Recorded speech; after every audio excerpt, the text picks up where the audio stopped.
सदा नाम घोष करो हरि कथा तेने सदा चित्ता समाधान। सर्व सुखल्यालो सर्व अलंकार आनंदे निर्भर डुल्लत असो ऐसा कोठे अटवची नाही देहीच विदेही भोगोदशा। सर्व सुखल्यालो सर्व अलंकार आनंदे निर्भर डुल्लत तुका म्हणी आम्ही झालो अग्निरूप। तुका म्हणे आम्ही झालो अग्निरूप लागो निदू पाप पुण्य अंगा। तुका म्हणे आम्ही झालो अग्निरूप लागो निदू पाप पुण्य अंगा। सर्व सुखल्यालो सर्व अलंकार आनंदे निर्भर डुल्लत पांडुरंगा प्रथम नमन करो प्रथम नमन पांडुरंगा करो प्रथम नमन पांडुरंगा करो प्रथम नमन तुझे चरण संताचिया तुझे चरण संताचिया करो प्रथम पांडुरंगा करो प्रथम नमन पांडुरंगा करो प्रथम नमन पांडुरंगा करो प्रथम नमन तुझे चरण संताचिया तुझे चरण संताचिया तुझे चरण संताचिया पांडुरंगा करो प्रथम नमन दुसरी चरण संताचिया। त्यांच्या कृपादाने कथेचा विस्तारो बाबाजी सद्गुरुदास तुका मस्तक हे पायावरी। या वारकरी संताचिया जेने पंढरी सारिखाचिया पुला धामणगाव केला। वैकुंठाधिपती श्री विठ्ठल सखा सोयरा जोडीला। जो का भक्त विरक्त भूतळवटी विख्यात हा बोधला। त्या श्री संत सद्गुरुमान कोजी चरणी साष्टांग मी घातिला। विठ्ठला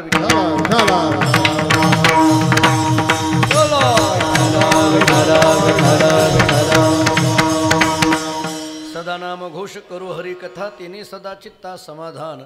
सर्व सुखल्यालो सर्व अलंकार आनंदे निर्भर डुल्लत प्रस्तुत कीर्तन रूपी सेवेकरिता म्हणजे निरूपणाकरिता प्राप्त असणारा अभंग महान भगवत भक्त जगद्गुरु श्री संत तुकाराम महाराज यांचा अत्यंत प्रसिद्ध महत्त्वाचा स्वानुभव प्रगट करणारा गोड असा 4 चरणाचा अभंग आहे। या अभंगातून जगद्गुरु श्री संत तुकाराम महाराज सांगतायत आम्ही एका स्थितीमध्ये आलेलो आहेत। आम्ही काय केलं आणि त्याचे काय परिणाम आहेत। सदा नाम घोष करू हरी कथा याचे 4 परिणाम महाराजांनी अभंगामध्ये सांगितले। अभंगातल्या 4ही चरणातले उत्तरार्ध म्हणजे सदा नाम घोष करू हरी कथा याचे परिणाम आहेत। पहिला परिणाम सांगितला तेने सदा चित्ता समाधान 1।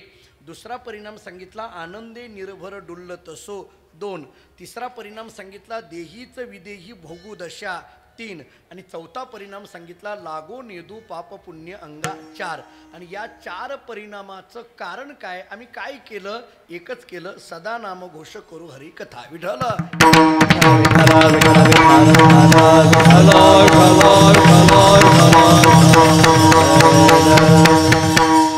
पवित्र भूमी श्री क्षेत्र डिकसळ या नगरीमध्ये वैकुंठवासी महान भगवत भक्त सद्गुरु श्री रामचंद्र महाराज बोधले उर्फ आबांच्या पुण्यतिथीच्या निमित्ताने हा उत्सव या ठिकाणी संपन्न होतो आहे। या उत्सवामध्ये माझ्याकडे प्राप्त झालेली ही कीर्तन सेवा उद्या आबांच्या पुण्यतिथीचा मुख्य दिवस आणि त्याच्या पूर्वसंध्येला माझ्याकडे ही परमभाग्याने अनेक वर्षापासून परमादरणीय सद्गुरू प्रकाश महाराज बोधले उर्फ काकांच्या आशीर्वादाने माझ्याकडे ही सेवा येते आहे।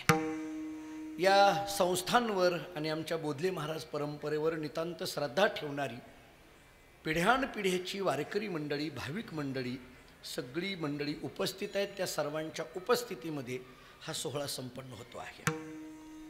इथं बसलेल्यापैकी अनेक जण असे आहेत की ज्यांनी आबांना प्रत्यक्ष पाहिलंय नव्हे आबांना प्रत्यक्ष ऐकलंय नव्हे आबांना प्रत्यक्ष अनुभविलंय। मला असं वाटतं की काहींनी पाहिलं असेल काहींनी पाहून ऐकलं असेल पण काहींनी मात्र पाहून ऐकून अनुभवलं असेल। त्यामुळे अशी अनेक मंडळी आहेत मी त्याच्याही थोडंसं पुढं बोलेल। ज्यांनी अनुभविलं किंवा ज्यांनी ऐकलं किंवा नुसतं ज्यांनी पाहिलं त्यांनासुद्धा ज्यांनी अनुभवलं इतकाच आनंद मिळत असेल। कारण महात्म्याला पाहण्यामध्ये सुद्धा एक वेगळ्या पद्धतीचा आनंद असतो एक वेगळ्या पद्धतीची सात्विकता असते। आणि म्हणून आबांना ज्यांनी पाहिलं अनुभवलं अशा सगळ्या मंडळींच्या उपस्थितीमध्ये हा आबांच्या पुण्यतिथीचा सोहळा संपन्न होतोय। मी जरी आबांना प्रत्यक्षरित्या फारसं ऐकू शकलो नसलो किंवा अगदी डोळे भरून पाहूही शकलो नसलो कारण माझ्या वयाच्या मर्यादा जर आपण डोळ्यासमोर घेतल्या तर आबांचं वैकुंठ गमनाचा काळ आणि माझ्या जन्माला येण्याचा काळ हा एकच असल्यामुळे मी आबांना प्रत्यक्ष फारशा पद्धतीने पाहू शकलो नाही, त्यांना ऐकू शकलो नाही. परंतु या सगळ्या मंडळींनी जे आम्हाला सांगितलं, मग माझे वडील असतील, काका असतील, या सगळ्या मंडळींनी जे आबांबद्दल सांगितलं त्यावरून मी अशा अनुमानापर्यंत नाही म्हणत, मी प्रत्यक्ष प्रमाणापर्यंत म्हणतो. अनुमानामध्ये तरी अडचण असते जरा, परंतु मी प्रत्यक्ष प्रमाणापर्यंत असं पोहोचलो आहे की या अभंगातील चारही चरणातले उत्तरार्ध म्हणजे वैकुंठवासी सद्गुरू श्री आबांचं आध्यात्मिक चरित्र आहे असं माझं म्हणणं आहे. विठ्ठल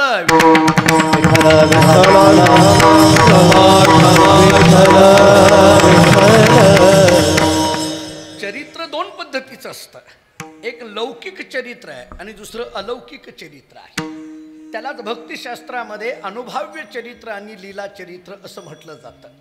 एक अनुवादनीय चरित्र असतं आणि एक अनुसरणीय चरित्र असतं. त्यामुळे या अभंगातील हे चारही चरणातले उत्तरार्ध हे आबांचं एका अर्थाने अलौकिक आध्यात्मिक चरित्र आहे असं म्हणेल. कारण कुणी जर विचारलं आबा कसे होते, तर तेने सदा चित्ता समाधान असे आबा होते. आबा कसे होते, तर आनंदे निर्भर डुल्लत सो असे आबा होते. आबा कसे होते, तर देहीच विदेही भोगू दशा असे आबा होते. आणि आबा कसे होते, लागो नेदू पाप पुण्य अंगा असे आबा होते. बसलेल्यापैकी कुणीतरी विचारत असेल की हे सगळं आबांकडे येण्याकरता आबांनी काय केलं, एकच केलं, सदा नाम घोष करू हरिकथा.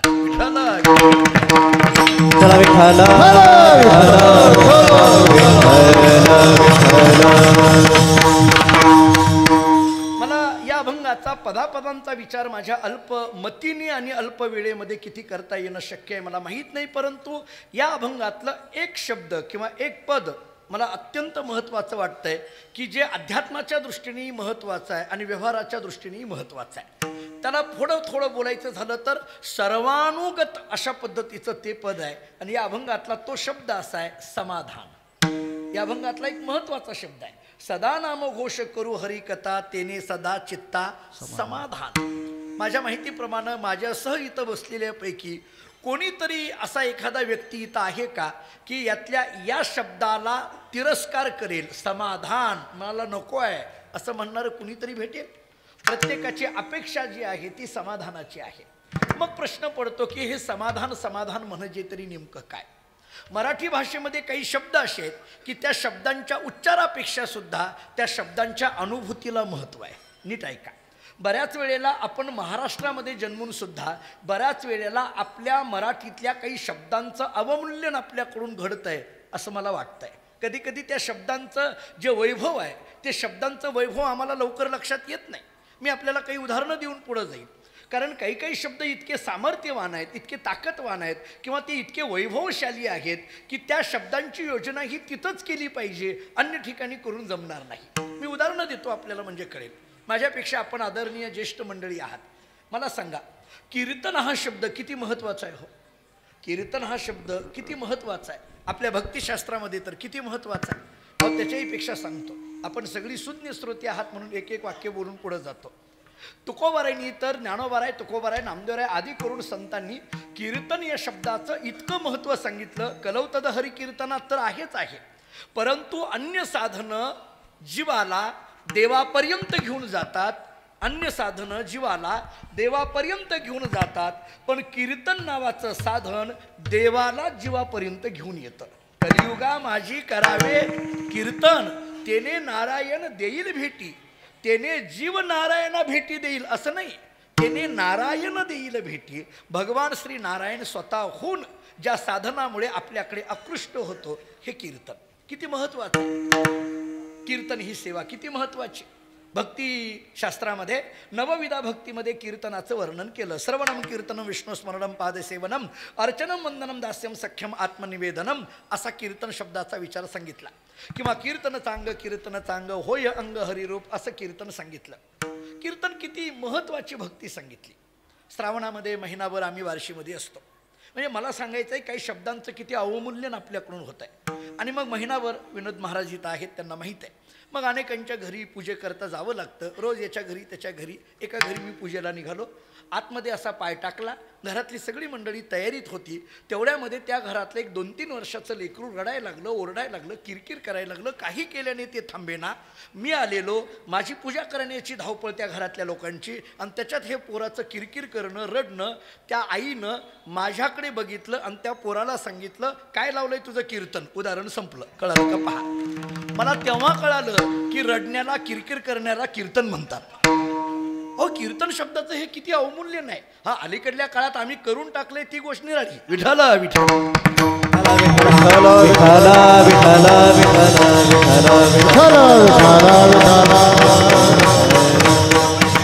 त्या शब्दांचं अवमूल्यन होता कामा नये.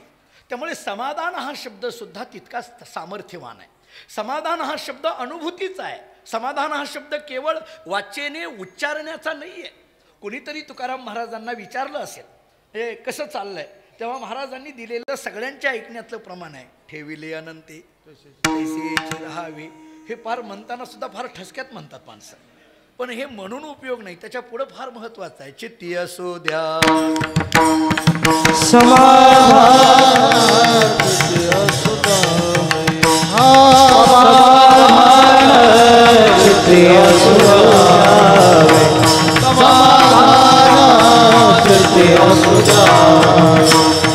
ठेविले आनंद तैसेची राहावे, चित्ती असो द्यावे समाधान, चित्ती असो द्यावे समाधान. हे ठेविले आनंद तैसेची राहावे, चित्ती असो द्यावे समाधान, चित्ती असो द्यावे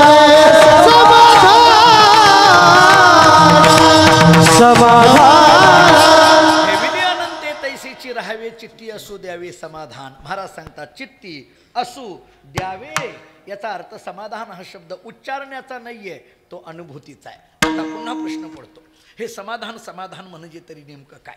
मी 1-2 अर्थ सांगतो, बारीक ऐका. पहिला अर्थ मला असा सांगायचा आहे, वृत्ती निवृत्ती होणं याचं नाव समाधान.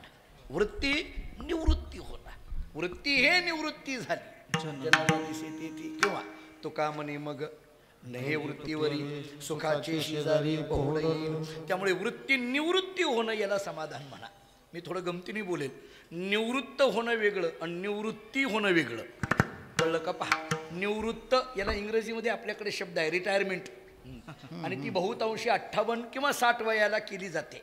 म्हणून निवृत्त होण्याकरिता, जरा पुढं बोलतो, निवृत्त होण्याकरिता वयाची अट आहे, निवृत्ती होण्याकरिता वयाची अट नाही.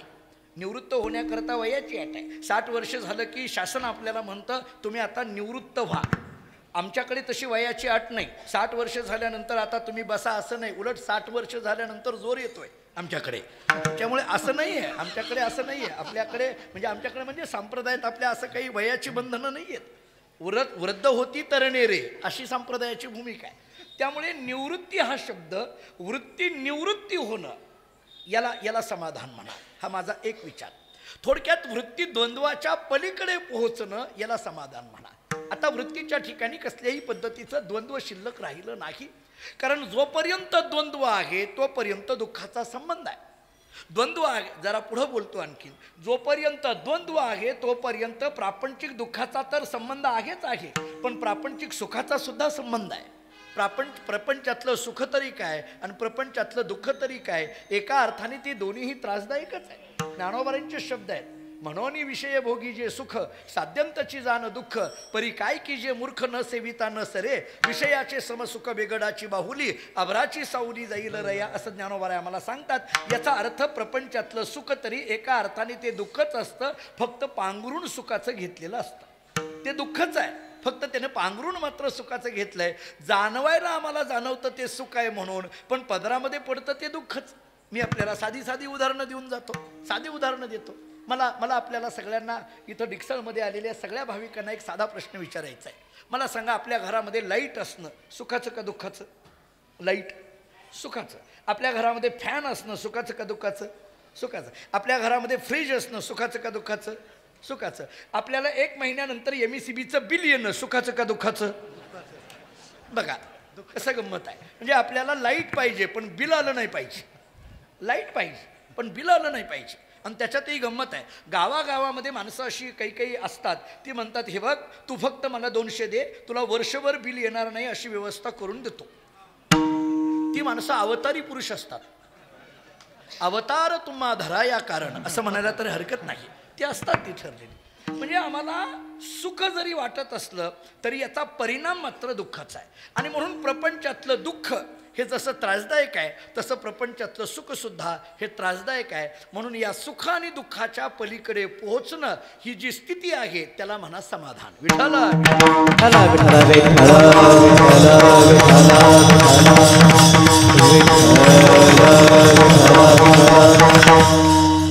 मी आपल्याला तुकोबरांचे शब्द सांगून जातो आणि ज्ञानोबरांचे शब्द सांगून जातो. दोन्ही शब्द मला आपल्याला सांगायचे आहेत. सुखदुःखाच्या पलीकडे पोहोचणं, वृत्ती निवृत्ती होणं याचा अर्थ द्वंद्वाच्या पलीकडे पोहोचणं. एकनाथ महाराजांनी भागवतामध्ये चिंतन करताना असं केलंय, प्राप्ताप्राप्त लाभावस्था बाधून सखे साधूंच्या चित्ता, चित्त घातले भगवंता या नाव निरपेक्षता. नीट ऐका, नाथराय असं सांगतात, प्राप्त आणि अप्राप्त अशी कोणतीही लाभाची अवस्था ज्यांच्या चित्ताला प्राप्त होत नाही किंवा पोहोचत नाही असं हे साधूंचं चित्त असतं. याचं कारण काय? चित्त घातले भगवंता या नाव निरपेक्षता. आता चित्त चित्त राहिलं नाही तर ते चित्त चिदरूप झालेलं आहे. चित्त चित्त म्हणून जोपर्यंत आहे तोपर्यंत प्राप्त आणि अप्राप्तीचा विचार आहे. चित्त चित्त म्हणून जोपर्यंत आहे तोपर्यंत सुख आणि दुःखाचा विचार आहे. चित्त चित्त म्हणून जोपर्यंत आहे तोपर्यंत गरीब आणि श्रीमंतीचा विचार आहे. चित्त चित्त म्हणून जोपर्यंत आहे तोपर्यंत भेद आणि अभेदाचा विचार आहे. पण चित्त चिदरूप होतं तेव्हा या सगळ्या द्वंद्वाच्या पलीकडे पोहोचतं. मुळीचे संचले जैसे तैसे, संचले जैसे तैसे, मुळीचे संचले जैसे तैसे, देव भक्त दोन्ही एक रूप झाले. मुळीचे संचले जैसे तैसे, मुळीचे संचले जैसे तैसे, देव भक्त दोन्ही एक रूप झाले. मुळीचे संचले जैसे तैसे, मुळीचे संचले जैसे तैसे, मुळीचे संचले जैसे तैसे, देव भक्त दोन्ही एकरूप झाले. आता देव आणि भक्त हा सुद्धा भेद तिथं शिल्लक राहिला नाही. चित्त चित्त म्हणून जोपर्यंत आहे तोपर्यंत देव आणि भक्त, चित्त चिदरूप झालं की त्याच्या पलीकडे पोहोचणार. बरं जाऊ द्या, मी आणखीन तुम्हाला गमतीने सांगतो. मुळात सांगू का, मराठीमध्ये जो चित्त शब्द लिहिला जातो का नाही, चित्त हा कसा लिहिला जातो? च ला पहिली वेलांटी आणि त ला त जोडलं की काय झालं? चित्त.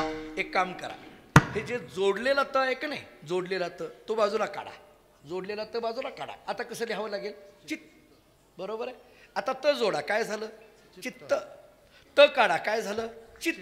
याचा अर्थ वेदांत शास्त्र आम्हाला सांगतं, मुळात बघायला गेलं तर ते चित्त, फक्त त्याला एक त जोडल्यामुळे चित्त झालं. म्हणजे आहे ते मुळात चित्त, आणि चित्त या शब्दाचा अर्थ चैतन्य. ज्ञानोबरांच्या शब्दात बोलायचं झालं तर या उपाधी माझी गुप्त, चैतन्य असे सर्वगत. म्हणजे मुळात आहे ते चित्त म्हणजे चैतन्य म्हणजे ब्रह्म म्हणजे आत्मतत्व. मुळात आहे ते चित्त, त्याला एक त जोडला म्हणून काय झालं? चित्त. मी आपल्याला सगळ्यांना एक दुसरा प्रश्न विचारतो. मला सांगा, प्रपंचाचा संबंध, प्रपंचाचा संबंध हा चित्ताशी आहे का चित्त नाम ब्रह्माशी आहे? प्रपंच कशाशी संबंधित आहे? चित्ताशी आहे. चित्तशी काय संबंध आहे प्रपंचाचा? म्हणजे आहे चित्ताचा संबंध कशाशी? प्रपंचाशी. मी आपल्याला दुसरा प्रश्न विचारतो, दुःख प्रपंचाच्या संबंधाने आहे का परमार्थाच्या संबंधाने आहे? दुःख प्रपंचाच्या संबंधाने. प्रपंचाचा स्वभाव आहे, उलट दुःख बांधवडी आहे हा संसार म्हणतो. त्याच्याही पुढचे संसार दुःख, ती किती इवळून म्हटलं जातं. आणखीन त्या चाली सुद्धा त्या अभंगाला तशाच इवळून म्हटल्या तर बऱ्या वाटतात, त्याच ऐकायला बऱ्या वाटतात. त्या अभंगाच्या त्याच चाली ऐकायला बऱ्या वाटतात. त्या चालीमध्ये जर दुसऱ्या चाली मिक्स केल्या तर ऐकायला बऱ्या वाटत नाहीत. म्हणजे मला तरी, आपण त्यातली दर्दी माणसं आहे, आपल्याला काही फार चालीतलं कळत नाही. फार तर मी चालीचा नाही असं म्हटलं तरी हरकत नाही. मला त्याच्यातलं फार कळत नाही, पण ऐकायचा मात्र छंद आहे. मला भजन ऐकायचा छंद आहे. पण मुळात आपल्याला बघितलं जर प्रपंचाचा विचार हा दुःखाशी आहे. मी आता पुढे बोलतो, नीट ऐका. मला जे बोलायचं आहे, मला हे सगळं मी वाढवायला लागलोय कशा करता? मला सांगायचा आहे तो शब्द समाधान. आणि मला का सांगायचं आहे? कारण अभंगात शब्द आहे, तेने सदा चित्ता समाधान. आणि मला हे का सांगायचं आहे, कारण मला अभंगावरच बोलायचं आहे, कारण मी आबांच्या समोर कीर्तन करतोय हे मला कळतंय. त्यामुळे कीर्तनं कुठं कशी करावी हे मला चांगलं माहिती आहे. मी अनेक वेळेला बोललोय, काकांना विचारा, मी भारत महाराज आपल्यालाही बोललो, आळंदीमध्ये कीर्तन करताना जसा आनंद वाटतो, देहूमध्ये कीर्तन करताना जसा आनंद वाटतो, पैठणमध्ये कीर्तन करताना जसा आनंद वाटतो, तसाच आनंद आम्हाला डिक्सळमध्ये कीर्तन करताना वाटतो. लक्षात घ्या. कारण काही जागा अशा असतात की त्या जागेचं मूल्य दुसऱ्या कोणत्याही गोष्टीने येत नाही. की ज्या पद्धतीने आम्हाला धामणगावची भूमी प्रीती आहे, तशीच आम्हाला डिक्सळची भूमीसुद्धा प्रीती आहे, तशीच आम्हाला पैठणची भूमीसुद्धा प्रीती आहे, तशीच आम्हाला आळंदीची भूमी प्रीती आहे. याचं कारण असं आहे, जिथं संतांचं वास्तव्य असतं त्याला सामान्य भूमी म्हणायचं नाही, त्याला श्री क्षेत्र आळंदी, श्री क्षेत्र पैठण, तसं श्री क्षेत्र धामणगाव, श्री क्षेत्र डिक्सळ, कारण आबांचं वास्तव्य आहे ना. जेथे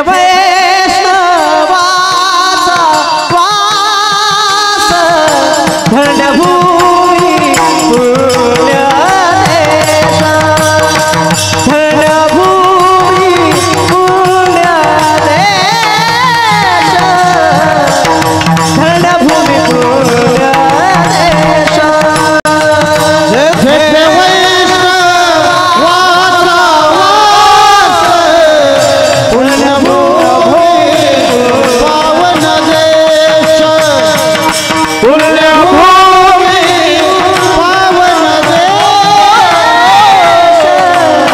पुण्यभूमी पावन देश.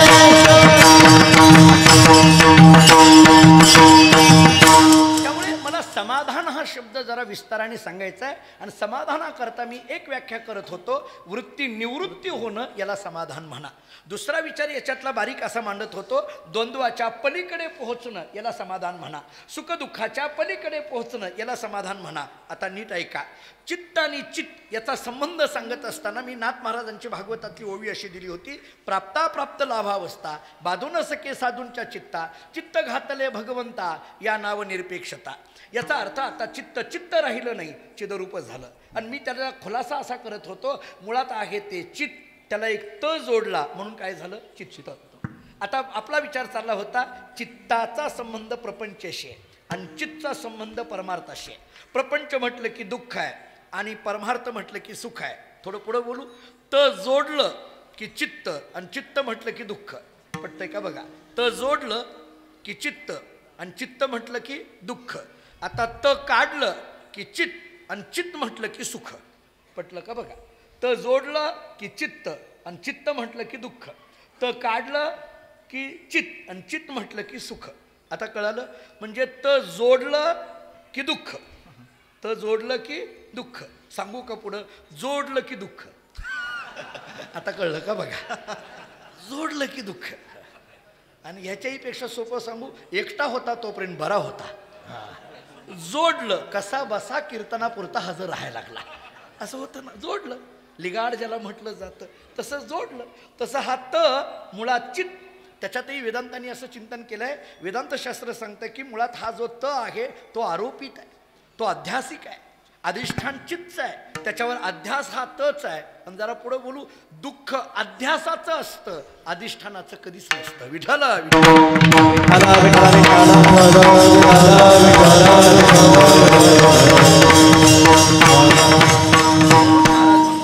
हे चित्त चित्त न राहता चिदरूप झालं. आणि म्हणून द्वंद्वाच्या पलीकडे आम्ही पोहोचलो, सुखदुःखाच्या पलीकडे पोहोचलो. तुकोबारांचे शब्द आहेत, कळो नये सुख दुःख, तहान हरपली भूक, देहभाव हरपला तुझं पाहता विठ्ठला. प्रक्रिया अशी करा, तुझं पाहता विठ्ठला 1, देहभाव हरपला 2, परिणाम कळो नये सुख दुःख. असं करा. प्रक्रिया करताना अशी करा. आणि ही प्रक्रिया करण्याकरता ज्ञानेश्वरीतली ओवी घ्या. तुझं पाहता विठ्ठला 1 आणि देहभाव हरपला 2, तसं तै शरीर भावना सती इंद्रिय विषय विसरती जय सोहम भाव प्रतिती प्रगट होय. दुसऱ्या अध्यायामध्ये ज्ञानोबराय जे बोलतात ना, ते जय सोहम भाव प्रतिती प्रगट होय म्हणजे तुझं पाहता विठ्ठला. आणि तै शरीर भावना सती इंद्रिय विषय विसरती म्हणजे देहभाव हरपला. विठ्ठल विठ्ठल.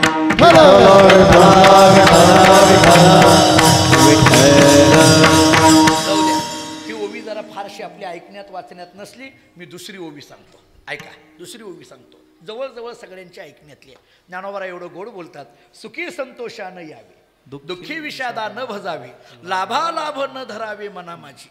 मला जेव्हा जेव्हा ही ओवी वाचायला लागतो तेव्हा मला आश्चर्य वाटतं. माझं म्हणणं तर असं आहे, ही ओवी म्हणजे समाधान शब्दाचा अर्थ आहे. सुखी संतोषा न यावे, दुःखी विषादा न भजावे, लाभालाभ न धरावे मना माझी. एक काम करा, घरी गेल्यानंतर ही ओवी उघडा, ज्ञानेश्वरी उघडा, ही ओवी वाचा.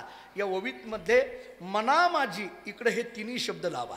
सुखी संतोषा न यावे कुठं, मना माझी. दुःखी विषादा न भजावे कुठं, मना माझी. लाभालाभ न धरावे कुठं, मना माझी. तरी याचा आणखीन एक विचार जर करायचा झाला, या ओवीचा सरळ सरळ अर्थ सांगू, ऐका. या ओवीचा सरळ असा अर्थ आहे, सुखी संतोषा न यावे आणि दुःखी विषादा न भजावे. याचा अर्थ सुख आलं फार हुरळून जाऊ नका, आणि दुःख आलं डोक्याला हात लावून बसू नका. ज्ञानोबा या ओवीतून सांगतात ते हेच सांगतात. सुख आलं फार हुरळून जाऊन आनंदाने उड्या मारू नका, आणि दुःख आलं खिन्न होऊन डोक्याला हात लावून बसू नका. आता माझ्या मनातला एक प्रश्न उपस्थित करतो. ही ओवी जवळजवळ तुमच्या ऐकण्यातली आहे, किंवा कमीत कमी या ओवीचा भाव काय आहे हे मी मांडलं. आणि मी ही ओवी का सांगायला लागलो, कारण ही ओवी म्हणजे समाधान शब्दाचा अर्थ आहे असं माझं म्हणणं आहे. आता सांगतो, सुख आलं तरी हुरळून जाऊ नका, आणि दुःख आलं तरी डोक्याला हात लावून बसू नका, असं जर ज्ञानोबा सांगत असतील तर तुमच्या माझ्या मनामध्ये एक प्रश्न असा येतो, सुखी संतोषा का न यावे आणि दुःखी विषादा का न भजावे. कोणीतरी ज्ञानोबारांना विचारलं असेल, ज्ञानोबा असं कसं काय बोलता, सुख आलं तरी हुरळून जाऊ नका असं कसं काय. अहो मला सांगा, सुख आलं की माणसाला आनंद वाटतो, आणि दुःख आलं की माणूस खिन्न होतो, हे तरी पटतंय का नाही सांगा. माणसाला सामान्यतः सुख मिळालं की माणूस काय होतो, आनंद वाटतो. आपल्याकडे जीवनामध्ये काही सुखाच्या गोष्टी झाल्या तर माणूस आनंद वाटतो. सुख झालं, अमुक मिळालं, सुख झालं, तमुक मिळालं, सुख झालं. बरं ते मिळालेलं लोकांना सांगायची आपली फार घाई असते. त्याचं कारण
आगमन आपल्या कीर्तनामध्ये आहे. त्यांच्या चरणी, प्रकाश काकांच्या चरणी नतमस्तक होतो.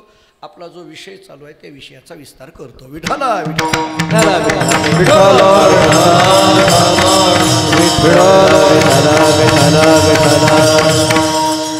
मला जे मांडायचं आहे, समाधान या शब्दाच्या दृष्टीने मांडायला लागलो. आणि समाधान या शब्दाचा अर्थ करताना आत्तापर्यंत मी वेगवेगळ्या भूमिका मांडल्या वेदांताच्या. आता मी ज्ञानेश्वरीच्या दृष्टीने एक अर्थ सांगत होतो. ज्ञानोबारींनी केलेली ओवी अशी आहे, सुखी संतोषा न यावे, दुःखी विषादा न भजावे, लाभालाभ न धरावे मना माझी.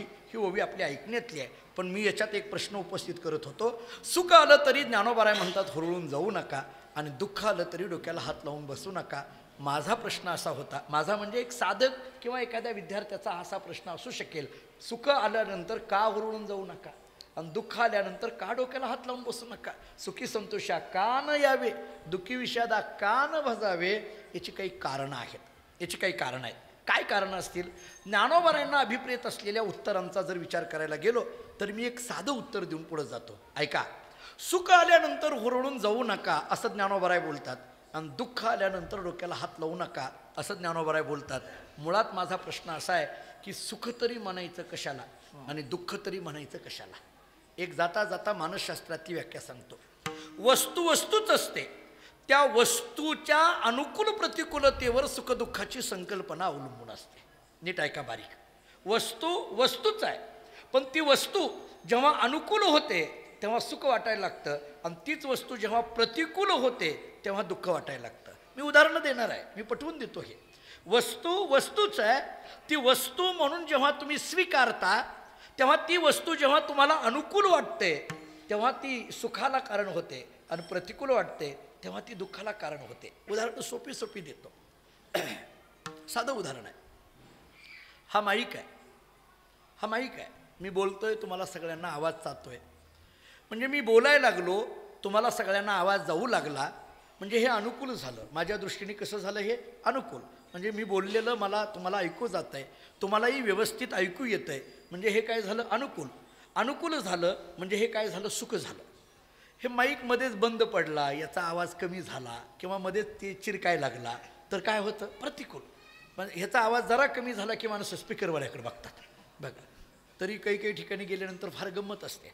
म्हणजे काही काही ठिकाणी गेल्यानंतर फार, मी एका ठिकाणी कीर्तनाला गेलो नाशिक भागामध्ये. त्या गायकांनी स्पीकरवाल्याला सांगितलं माझ्या माईकला आवाज दे माझ्या. त्या स्पीकरवाल्यांनी त्यांना दिला. दुसरे गायक गप्प बसतील का? ते म्हटले माझ्या माईकला दे, त्यांना दिला. वादकांनी सांगितलं माझ्या माईकला आवाज दे, त्यांना दिला. दुसरे वादक म्हटले माझ्या माईकला आवाज दे, त्यांना दिला. 10 मिनिट आवाज देणं चालू होतं.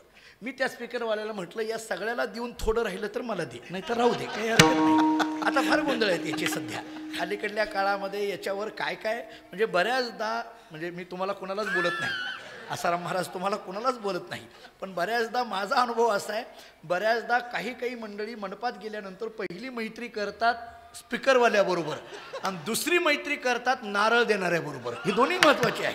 ही दोन्ही महत्त्वाच्या मैत्री करतात. हे असे अनुभव आहेत आपल्या. जाऊ दे विषय. पण सुख हा माईक आहे. आवाज व्यवस्थित येऊ लागला, अनुकूल झालं, सुख आहे.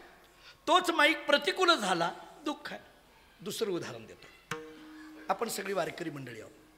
मला आपल्याला असं विचारायचं आहे, चंद्रभागेला स्नान करण्या एवढं पाणी असणं, म्हणजे आपण चंद्रभागेला गेलो आणि स्नानाला पाणी आहे, म्हणजे आपल्याला काय होतं? मला सुख होतं का दुःख? सुख, कारण अनुकूल झालं. चंद्रभागेला जर पाणी नसेल तर चंद्रभागेकडे बघावं वाटत नाही. याचा अर्थ चंद्रभागेला पाणी असणं हे काय झालं? सुखाचं आहे. आता थोडं पुढलं बोलतो.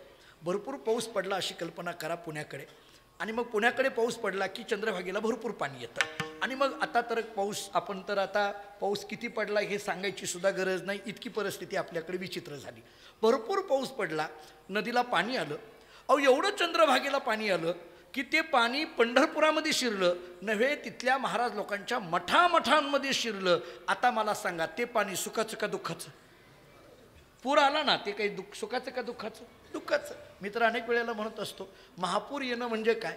पाण्यात राहून पाणी पिण्याची अडचण, त्याचं नाव महापूर. बघा, पाण्यातच असतो पण पाणीच प्यायला नसतंय. तर मग आता ते पाणी सुखाचं का दुःखाचं? दुःख झालं. नदी तीच आहे, पाणी तेच आहे. अनुकूल होतं तेव्हा सुख आहे आणि तेच पाणी प्रतिकूल झालं की दुःख आहे. थोडं पुढलं सांगू. आमच्याकडे पंढरपुरामध्ये महापूर येऊन गेला आणि त्याच्यानंतर शासनाचे अधिकारी पंचनामे करायला आले. आमच्याही मठात आले. मला म्हटले बोधले महाराज, तुमच्या मठाची काही पडझड झाली आणि त्यामुळे महापुरामध्ये तुम्हालाही काही आम्ही अनुदान या ठिकाणी बघायला लागलो आहे. पंचनामा केला आणि त्यांनी मला सांगितलं 50,000 रुपये तुम्हाला आम्ही जाहीर करतो. आता बोला, सुखाचं का दुःखाचं? 50,000 म्हणजे काही थोडे काय? मी म्हणेल असला पूर 2-2 दिवसाला यावा. 50 म्हणजे काही थोडे झाले काय? 50,000 रुपये मला त्यांनी चेक दिला. मला सुख झालं. बरोबर आहे. तो 50,000चा चेक मी बँकेत दिला, ती वटलाच नाही. आता बोला, अनुदानाची चेक असेच असतात बऱ्याचदा, ते नुसते जाहीर केले जातात, ते वटलंच नाही महाराज. आता काय झालं? दुःख. म्हणजे वस्तू अनुकूल झाली की सुख आहे आणि वस्तू प्रतिकूल झाली की दुःख आहे. आता मला जे बोलायचं आहे ते नीट ऐका. मानसशास्त्र आम्हाला सांगतं वस्तूच्या अनुकूल प्रतिकूलतेवर सुख दुःख आहे. ज्ञानोबाराय बोलतात, जर वस्तू अनुकूल झाली की सुख असेल आणि वस्तू प्रतिकूल झाली की दुःख असेल तर मग सुख आल्यानंतर का हुरळून जातो, दुःख आल्यानंतर का डोक्याला हात लावून बसतो? कारण या सगळ्या संकल्पना मनावर अवलंबून आहेत. म्हणून सुखी संतोषा न यावे, दुःखी विषादा न भजावे. एक पहिलं उत्तर. समजा हे उत्तर फारसं नाही भावलं, मी दुसरं देतो. हे नाही जमलं, दुसरं देतो. माझा स्वभाव असा आहे, जोपर्यंत तुम्ही कळालं म्हणून मान डोलून होय म्हणत नाही तोपर्यंत सोडायचं नाही. हा आपला स्वभाव आहे. आमच्या माधव महाराज आहेत, त्यांना विचारा, ते बऱ्याचदा माझ्याबरोबर असतात, त्यांना विचारा. मी दुसरा विचार सांगतो. माझा मुद्दा तोच आहे. सुख आल्यानंतर हुडून जाऊ नका आणि दुःख आल्यानंतर डोक्याला हात लावून बसू नका, असं ज्ञानोबाराय बोलतात. पहिलं उत्तर मी दिलं, सुख दुःख हे मनाच्या अनुकूल प्रतिकूलतेवर अवलंबून आहे. म्हणून सुखी संतोषा न यावे, दुःखी विषादा न बजावे. आता दुसरं उत्तर देतो जरा कर्मशास्त्रातून. एक झालं मानसशास्त्रातून, आता दुसरे देतो कर्मशास्त्रातून. रामायणातला एक विषय आहे, सगळ्यांना माहीत असल्यामुळे मी थोडा धावता घेतो. रामायणामध्ये असा आहे, रामचंद्र प्रभू वनवासाला निघाले. आता प्रभू रामचंद्र वनवासाला निघाल्यानंतर पहिल्यांदा जातात ते कौसल्या मातेच्या जवळ जातात आणि पाया पडतात आणि सांगतात, आई निघालो. आता कौशल्याला कळे ना, हा कुठं निघाला, राज्याभिषेक आहे आणि कुठं निघाला. म्हटले, अरे बाबा तुझा राज्याभिषेक आहे उद्या, कुठं निघाला. याचा अर्थ रामचंद्र प्रभूंना वनवास सांगितला आहे हे कौशल्याला माहीत नाही. नीट ऐका. आता वनवास कुणी सांगितला, राजा दशरथाने. कुणाचा ऐकून सांगितला, कैकेयीचं. म्हणजे रामाच्या वनवासाची चर्चा कोणात झाली, दशरथ आणि कैकेयीमध्ये. म्हणजे कुठं झाली, कैकेयीच्या महालामध्ये. आता थोडं पुढचं ऐका. म्हणजे आपल्या शेजारी, कैकेयीचा महाल शेजारी आहे, शेजारी काय घडलंय हे जिला माहीत नाही तिचं नाव कौसल्या. कळलं का नाही कौसल्या. आपल्या शेजारी काय घडतंय हे जिला माहीत नाही तिचं नाव कौसल्या. नाही कळलं तर दुसरं सांगतो. अख्ख्या गावात कुठं कुठं काय काय घडतं हे जिला माहिती तिचं नाव मंथरा. कौसल्या कळाली का. मला मंथरा नाही सांगायची, मला मंथरा सांगायची नाही, पण ती मंथरा का सांगितली, कौसल्या कळावी म्हणून. कळाली का. बघा, कौसल्या कुशला हा बुद्धी यशेचा हा कौशल्या. रामायण आम्हाला सांग, कौसल्या ती सद्विद्या, सुमित्रा ती शुद्ध मेधा, कैकेयी ती अविद्या, कुविद्या, मंथरा ती पासी. एकनाथ महाराज भावार्थ रामायणामध्ये बोलतात, कौसल्या ती सद्विद्या. आता ऐका, त्या कौसल्याने विचारलं, अरे कुठं निघाला, उद्या राज्याभिषेक आहे. ऐका, रामचंद्र प्रभूंनी सांगितलं, आई उद्या माझा राज्याभिषेक नाही, उद्या भरताचा राज्याभिषेक आहे. हे सगळं राज्य भरताला दिलंय. आता शेवटी आई आहे, तिनं ऐकलं, क्षणभर स्थिर झाली, खिन्नता आली, पण पुढच्या क्षणामध्ये अवसान सगळं एकवटलं आणि कौसल्याने विचारलं, ते जाऊ दे, तुझ्या वाट्याला काय आलंय, याच्यातून काय शिकावं. म्हणजे ऐकल्यानंतर एक क्षणभर कौसल्या खिन्न झाली, पण ती खिन्नता फार वेळ न ठेवता पुन्हा मोठ्या उमेदीने कौसल्याने विचारलं, तुझ्या वाट्याला काय आलंय. याच्यावर रामायणावर ज्यांनी ज्यांनी लिखाणं केलेत ना, त्यांनी एक अर्थ इतका गोड काढला याचा. त्यांनी एक अर्थ असा सांगितलाय की याच्यातून काय शिकावं. माणसाच्या जीवनामध्ये एखाद्या वेळेस दुःख जरी आलं तरी त्या दुःखाला फार वेळ न कवटाळता पुढल्या प्रवासाला माणसाने लागावं, हे ज्या चरित्रातून शिकावं तिचं नाव आहे कौसल्या. तिचं नाव कौसल्या. कौसल्याने विचारलं, तुझ्या वाट्याला काय आलंय. आता ते रामप्रभूंनी सांगितलं, आई माझ्या वाट्याला फार आलंय. म्हणजे अरे काय वाट्याला आलं. अयोध्येचं राज्य तर भरताला दिलं. रामचंद्र प्रभूंनी सांगितलं, आई मर्यादित असलेलं अयोध्येचं राज्य माझ्या वडिलांनी भरताला दिलं, मर्यादित असलेलं अयोध्येचं राज्य माझ्या वडिलांनी भरताला दिलं, पण अमर्याद असलेलं वनाचं राज्य माझ्या वडिलांनी मला दिलं. म्हटलं वनवासाला वनाचं राज्य म्हणणं ही सोपी गोष्ट नाही, याला दृष्टीच तेवढी लागेल. थोडं पुढं बोलतो, वनवासाला वनाचं राज्य म्हणण्याकरता रामच पाहिजे, त्याच्याकरता राम पाहिजे, सामान्य माणसाला होणार नाही. झालं. रामचंद्र प्रभू पुढे निघाले. असं सांगतात की सीतेकडे गेले आणि सीतेला सांगितलं, सीते मी निघालोय. म्हटले कुठं, वनवासाला निघालोय. मग काय करायला लागला, तुला विचारतोय. मला काय विचारायला लागलाय, तुझी परवानगी घेतोय. आता ऐका, मी जे अभ्यासलं रामायणातून, हे ऐकल्याबरोबर सीतेने रामचंद्र प्रभूंकडे बघितलं आणि विचारलं, प्रभू तुम्ही माझी परवानगी घेण्याकरता आलात. हो. सीतेने सांगितलं प्रभू रामचंद्रांना, प्रभू बहुतेक तुमचा वेदांताचा अभ्यास कमी आहे, तुम्हाला तत्वज्ञानाचा अभ्यास कमी आहे. कोण म्हणतंय, सीतामाई. कोणाला म्हणते, रामप्रभूला. नीट ऐका, हे म्हणावं कुणी, सीतेनेच म्हणावं. लक्ष, रामाला बोलणं म्हणजे काही सोपी गोष्ट आहे का, हे सीतेनेच म्हणावं. वेदांताचा अभ्यास कमी आहे. आपल्याला तसं म्हटलं जात नाही. भारत महाराज, आपल्याला काय म्हटलं जातं, तुम्हाला काय डोक्याचा भाग आहे का. हे ऐकून डोक्याचा फेटा घेऊन घरून निघतो आपण, ही गोष्ट निराळी, ही गंमत आहे. पण सीतामाईंनी सांगितलं, तुम्हाला बहुतेक वेदांताचा अभ्यास कमी आहे. म्हटले का, तुम्ही कुणाला विचारता. म्हटले तुला विचारतो. सीतामाईंनी विचारलं, प्रभू विचारण्याकरता किती जण लागतात. म्हटले दोघं. सीतामाईंनी विचारलं, इथं दोघं कोण आहेत. प्रभू रामचंद्रांनी सांगितले, एक मी आणि दुसरी तू. सीतामाईंनी प्रभू रामचंद्रांना विचारलं, प्रभू मी तुमच्या दृष्टीने तू कधी झाली. कळलं का. बघा आता हे, मी तुमच्या दृष्टीने तू कधी झाली. ज्या अर्थी तुम्ही मला तू म्हणता याचा अर्थ मी कुणीतरी तुमच्यापेक्षा वेगळी झाली, आणि मी तुमच्यापेक्षा वेगळी झालीच कधी हे मला अगोदर सांगा. कारण मी तुमच्यापेक्षा वेगळी नाही आहे, पतीची या मता अनुसरोनी पतिव्रता ना. मी म्हणजे कोण आहे? जसं रामचंद्र प्रभू म्हणजे साखर आहे तर त्याच्यातली गोडी म्हणजे सीतामाई आहे. रामचंद्र प्रभू फूल आहे तर त्याच्यातला सुगंध म्हणजे सीतामाई आहेत. रामचंद्र प्रभू पद आहे तर त्याच्यातला अर्थ म्हणजे सीतामाई आहेत. रामचंद्र प्रभू चित्त आहे तर त्याच्यातलं चैतन्य म्हणजे सीतामाई आहे. मग सुगंधाला फुलापासून वेगळं करता येतं का? तुम्ही जिथं तिथं मी येणार.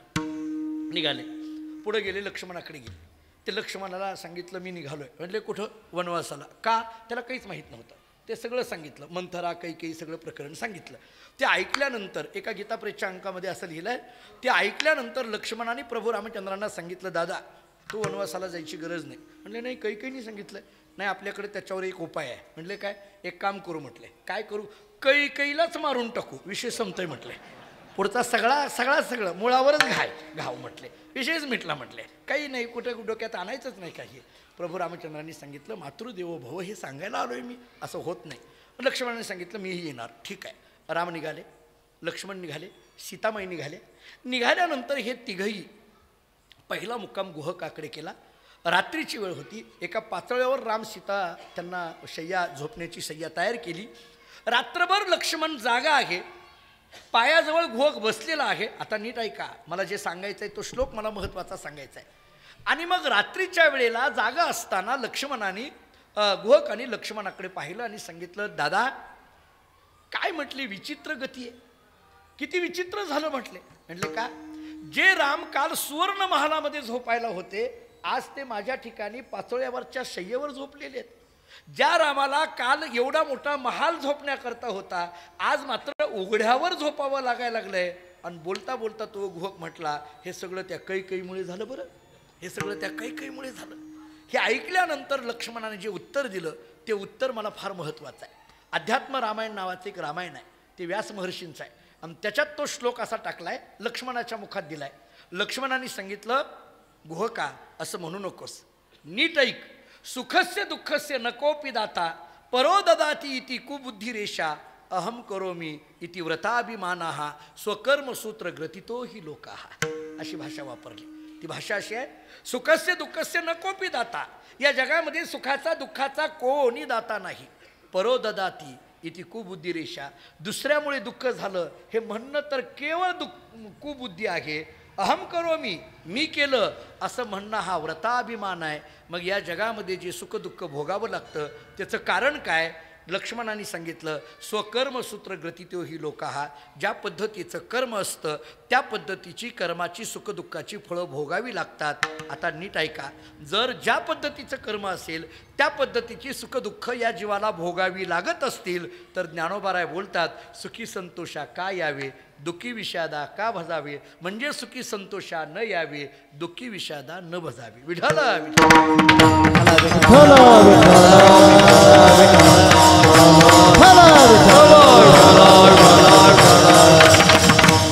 माझा मुद्दा असा चाललाय, समाधान म्हणजे सुखदुःखाच्या पलीकडे पोहोचणं.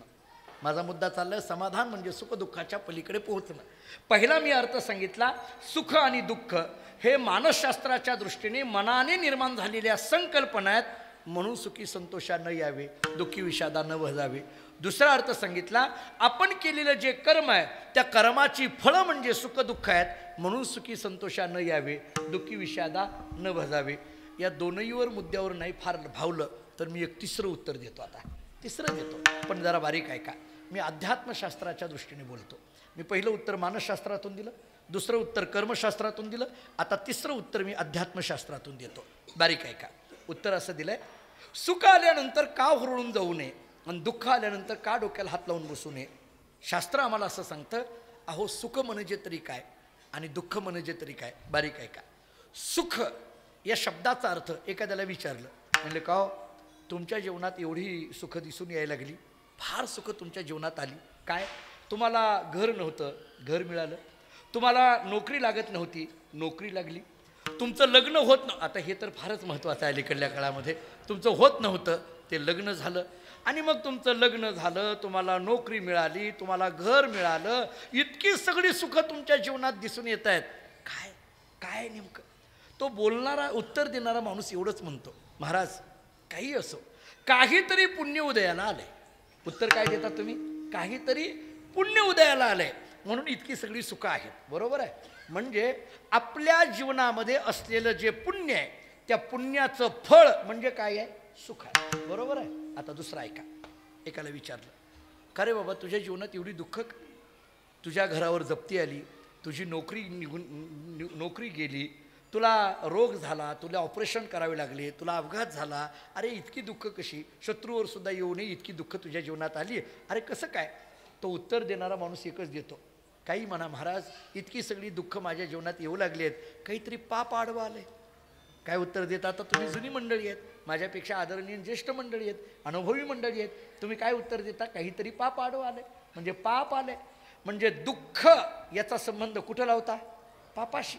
म्हणजे आपल्या जीवनात असलेलं जे पाप त्या पापाचं फळ म्हणजे काय? दुःख. नीट आहे का? आता म्हणजे आपल्या जीवनात असलेलं जे पुण्य त्या पुण्याचं फळ म्हणजे काय? सुख. आणि आपल्या जीवनात घडलेली जी पापं आहेत त्या पापाचं फळ म्हणजे काय? दुःख. आता एक नियम सांगतो. नियम असा आहे, फळ मिळालं की साधन संपून जातं. नियम काय आहे बघा. फळ मिळालं की साधन संपून जातं.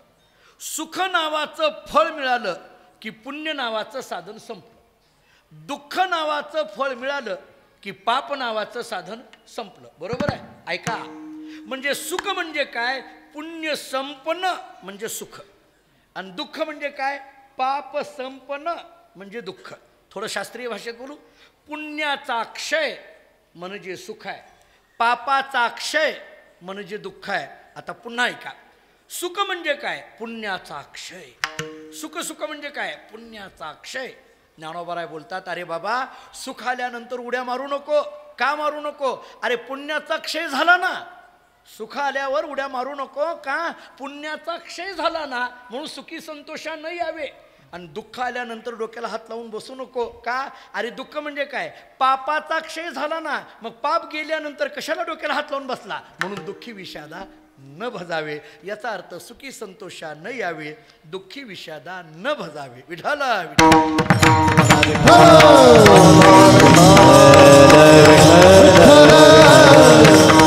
थोडक्यात या सुखदुःखाच्या पलीकडे पोहोचावं. आणि या सुखदुःखाच्या पलीकडे पोहोचणं ही खरी समाधानाची स्थिती आहे. द्वंद्वाच्या पलीकडे पोहोचणं ही खरी समाधानाची स्थिती आहे. जगद्गुरु श्री संत तुकाराम महाराज या स्थितीमध्ये आहेत. आता सुखदुःखाच्या पलीकडे पोहोचलेले तुकोबाराय, वृत्ती निवृत्ती झालेले तुकोबाराय, चित्त न राहता चिदरूप झालेले तुकोबाराय, मन न राहता न मन या स्थितीमध्ये गेलेले तुकोबाराय. एकाने विचारलं, महाराज इतक्या समाधानामध्ये तुम्ही दिसता, याच्याकरता नेमकं काय करावं लागेल? याच्याकरता नेमकं काय करावं लागेल? महाराजांनी त्याला एक प्रश्न विचारला, तुला समाधान कधी कधी पाहिजे का सदा पाहिजे? प्रश्न विचारला, तुला समाधान कदा कदा पाहिजे का सदा पाहिजे? तो म्हटला सदा पाहिजे. मग नीट ऐक, जर सदा समाधान पाहिजे असेल तर त्याच्याकरता नामस्मरण सुद्धा सदाच करावं लागेल. सदा नाम घोष करू हरि कथा,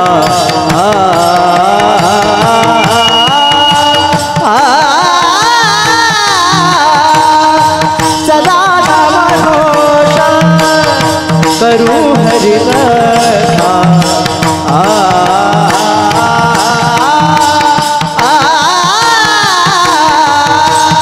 सदा नाम घोष करू हरि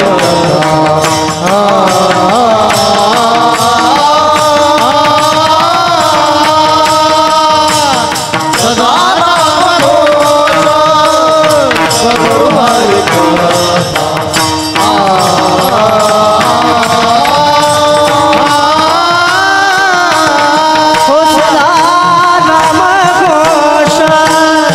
करूं हरि कथा,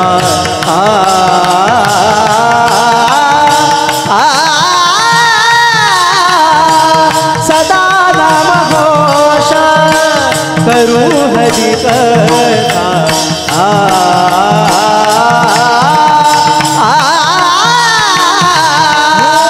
सदा नाम घोष करू हरि कथा,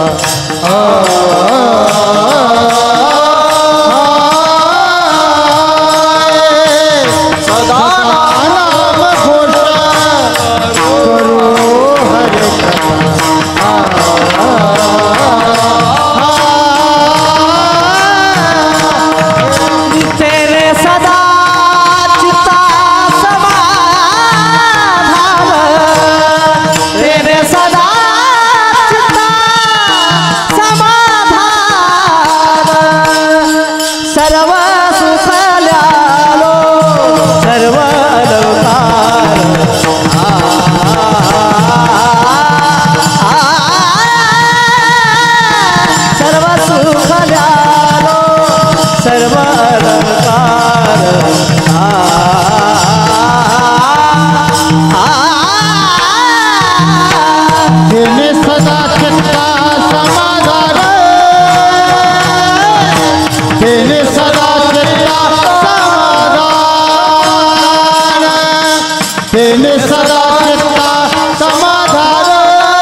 कथा तेने सदा चित्ता समाधान. महाराज सांगतात तेने सदा चित्ता समाधान. समाधान सदा तर नामघोष सदा. नामघोष सदा. नामघोष कदा कदा समाधान कदा कदा. त्यामुळे नाम जर सदा तर समाधान सुद्धा सदा. सदा या शब्दाचा अर्थ काय? सतत. गीता काय सांगते? सततम कीर्तयन्तो मां यतन्तश्च दृढव्रताः नमस्यन्तश्च मां भक्त्या नित्ययुक्ता उपासते. अखंड नारद भक्ती सूत्रामध्ये सूत्र आहे अव्यावृत भजनाथ. किंवा तुकोबरांचे शब्द याच्या करतायत पांडुरंग ध्यानी पांडुरंग म्हणी जागृती स्वप्नी पांडुरंग किंवा दिनरजनी हाची धंदा गोविंदाची पुवाडी. आता मला याच्याशिवाय दुसरं काही माहीत नाही. गमतीने असं सांगितलं जातं तुकाराम महाराजांच्या देहूमध्ये एक मनुष्य तुकोबरांकडे गेला. रस्त्याने चालत होते. तुकोबर आहे थांबा थांबा. तुकोबर आहे म्हटले का रे बाबा? त्यांना काही नाही माझं तुमच्याकडे एक काम आहे. तुकाराम महाराजांना हसू यायला लागलं. तो म्हटलं काय झालं हसायला? ते म्हटले तू माझ्याकडे काम आहे म्हटलं ना याचं हसू आलं. म्हटले का? कारण अख्ख्या देहूतले लोक म्हणतात मी काहीच कामाचा नाही. तू काय काम काढलं माझ्याकडे? सगळं गाव म्हणायला लागलं कामाचं नाही. तू काय काढलं? तो म्हटला नाही नाही आहे काम. म्हटले काय? काही नाही. तुम्ही उद्यापासून माझ्या शेतामध्ये यावं भजन करावं ते भजन मी ऐकावं एवढंच काम आहे. महाराज पुन्हा हसायला लागले. म्हटले का? मला जे काम येतं तेच सांगितलं हे बरं केलं म्हटले. मला याच्याशिवाय काही दुसरा धंदाच नाही म्हटले. दिनरजनी हाची धंदा दुसरं काही नाही. तो म्हटला मग महाराज उद्या? हो नक्की. थोडं पुढं गेलेला माघारी आला. तो म्हटला महाराज पण येताना ते टाळ पकवास तुमचं घेऊन या बरं काय. तुमचं घेऊन या. आमच्याकडे काही नाही. लोक आम्हाला सुद्धा आता कीर्तनाच्या ज्या तारखा देतात मला तर एकाने अशी तारीख दिली सगळं तुमचं गुत्त. तुम्हाला सुद्धा म्हणतात ना पूजा अंतर करताना सगळंच घेऊन या म्हणतात तसं आम्हाला सांगतात सगळं तुम्हाला म्हटले गुत्त. ते म्हणले तुमचं टाळ घेऊन या पकवास. महाराज म्हटले हरकत नाही. दुसऱ्या दिवशी गावात ही बातमी सगळीकडे कळाली. सायंकाळच्या वेळेला काही गावातली शहाणी सुरती माणसं त्याच्याकडे गेली त्या शेतकऱ्याकडे. त्याला म्हणाले का रे तू तुकाराम महाराजांना उद्या शेतात बोलवलं? हो. त्यांचं भजन चालू करणार? हो. ते भजन ऐकणार? हो. वेळ लागलं का तुला? जी माणसं तुकाराम महाराजांच्या नादी लागली संसाराचं वाटोळं झालं तू कशाला लागला हे करायला?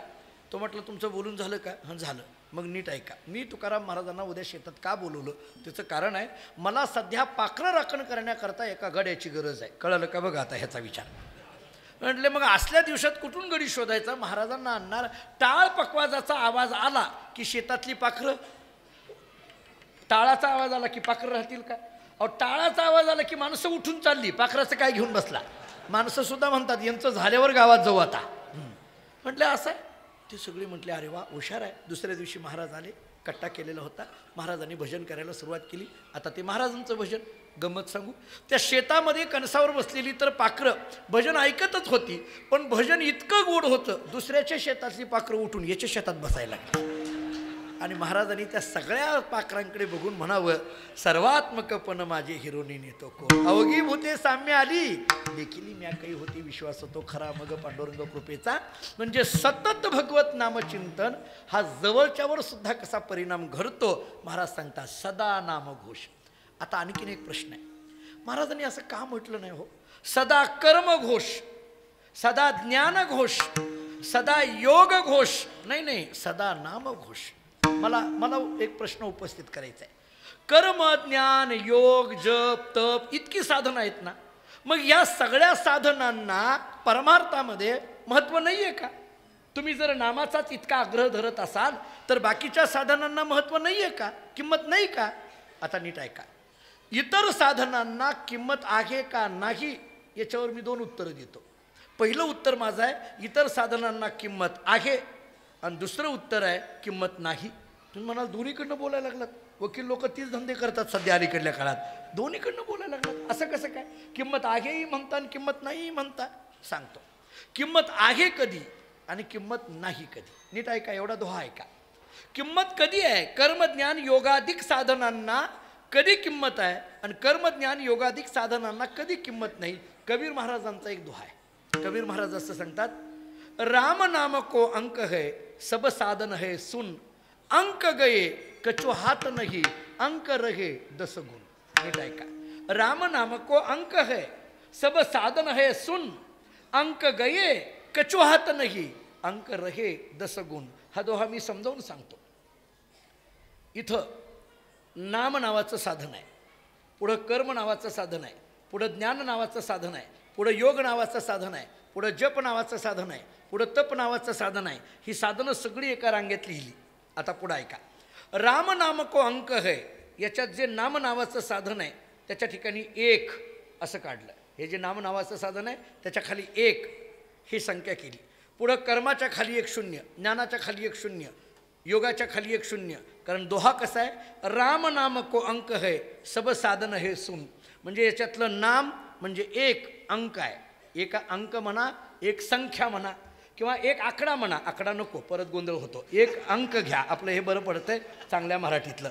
अंक हे एक काय आहे, अंक आहे. त्यामुळे नामाच्या खाली काय केला, 1 असं लिहिलं. कर्माच्या खाली 0, ज्ञानाच्या खाली 0, योगाच्या खाली 0. आता नीट ऐका. याच्यातला राम नाम को अंक है सब साधन है सुन म्हणजे 0 आहेत. अंक गये कचो हात नाही. हा 1 पुसून टाकला, खाली काय राहिलं, 0. मला सांगा 0ला काय किंमत आहे? मी जर म्हटलं की इथं तुम्हाला 5 0 देतो, कोण घेईल? त्याला काही किंमतच नाही ना. अंक गये कचो हात नाही. पण पुढला अंक ऐका, अंक रगे 10 गुण. जर या एकावर 1 0 दिला तर मात्र संख्या वाढायला लागते. एकावर 1 0 दिला किती झालं, 10. एकावर 2 0 झाले 100. एकावर 3 0 दिले 1000. एकावर 4 0 दिले 10,000. आता बस झालं. हे आपल्या मर्यादा किती आहेत? आपल्या मर्यादा म्हणजे आपल्याला लोक किती देतात एवढंच देतात. त्याच्या पुढचे आपल्याला आकडेही माहीतही नाही. फक्त एवढं म्हणून म्हणतात महाराज कीर्तन फार चांगलं झालं, एवढंच फक्त.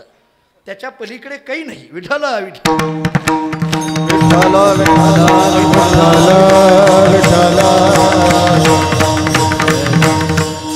म्हणजे एकावर या 1 असेल तर या सगळ्या शून्यांना किंमत आहे. पण 1 नसेल तर 0ला काही किंमत नाही.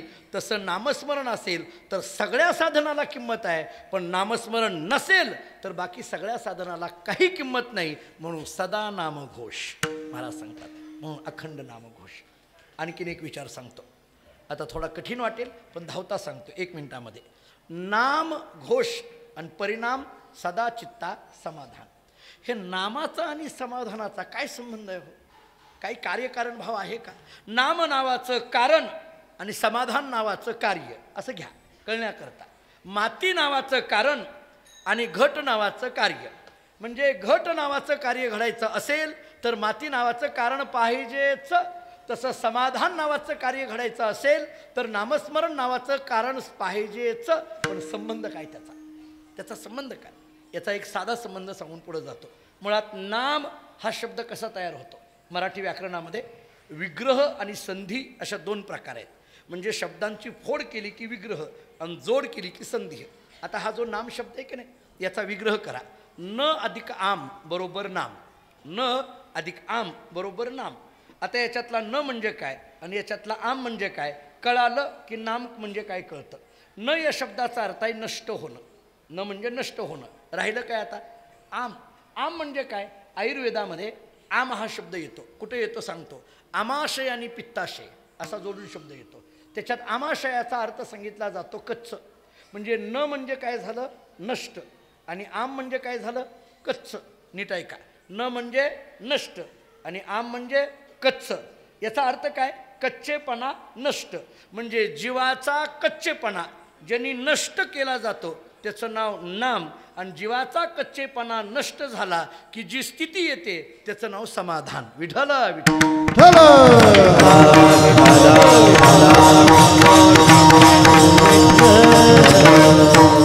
एक अर्थ सांगितला.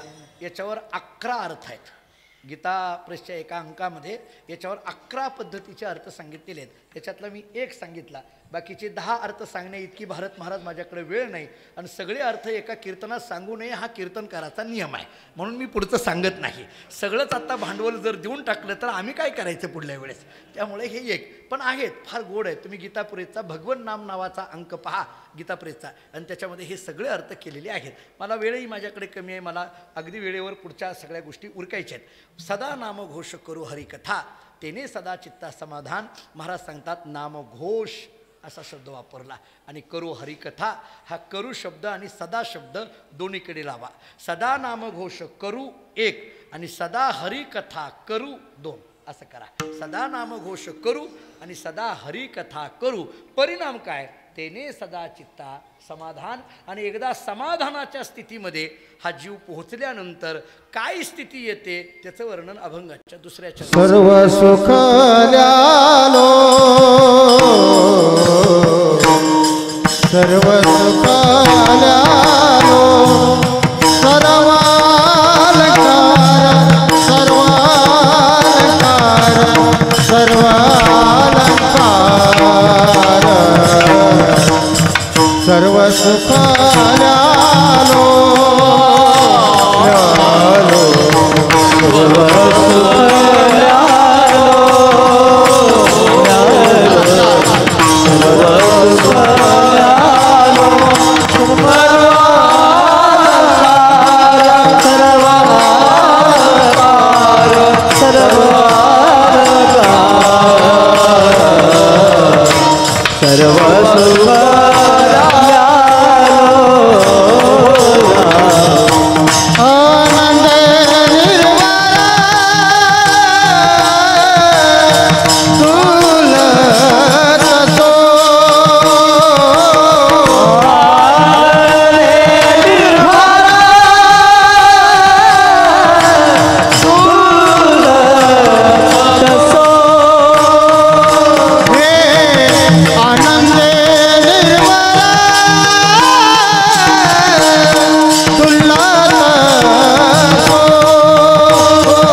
सदा चित्ता समाधान सर्व सुखल्यालो सर्व अलंकार आनंदे निर्भर डुलत सो विठाला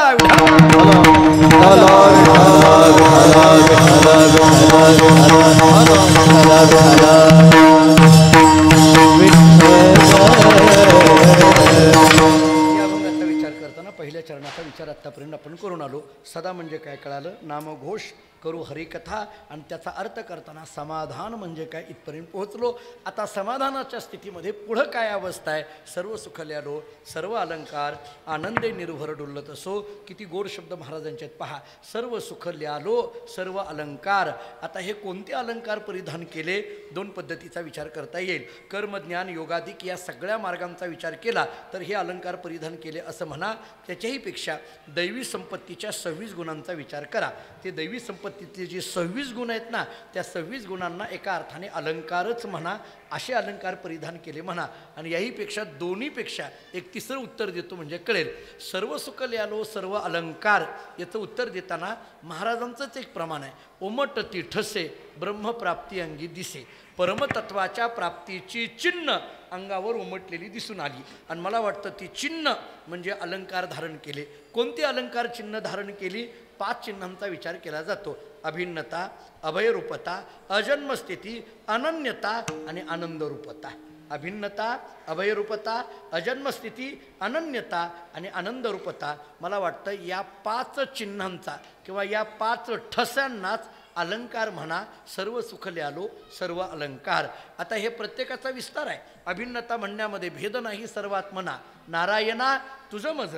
अभयरूपता म्हणण्यामध्ये आम्हा हरीच्या दासा काही भय नाही त्रैलोक्य. अजन्मस्थिती म्हणण्यामध्ये त्यांची सरली येरझार झाला सफळ व्यापार.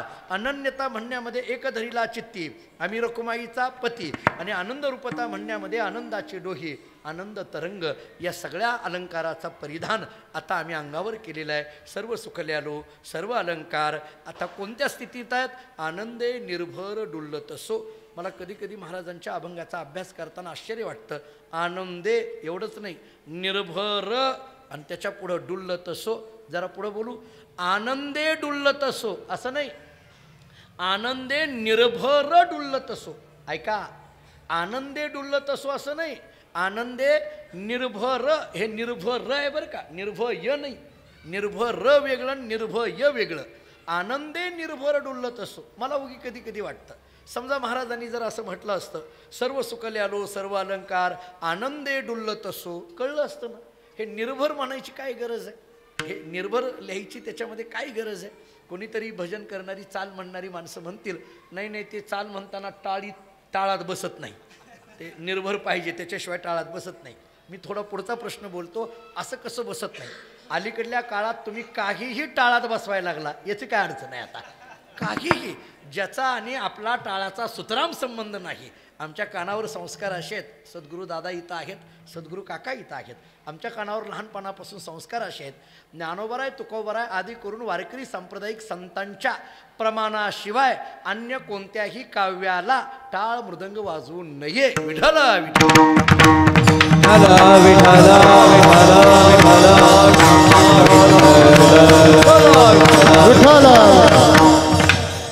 धनु महाराज आणि अन्य मंडळी सगळे आहेत. चालीसुद्धा कशा असाव्या विचारा त्यांना.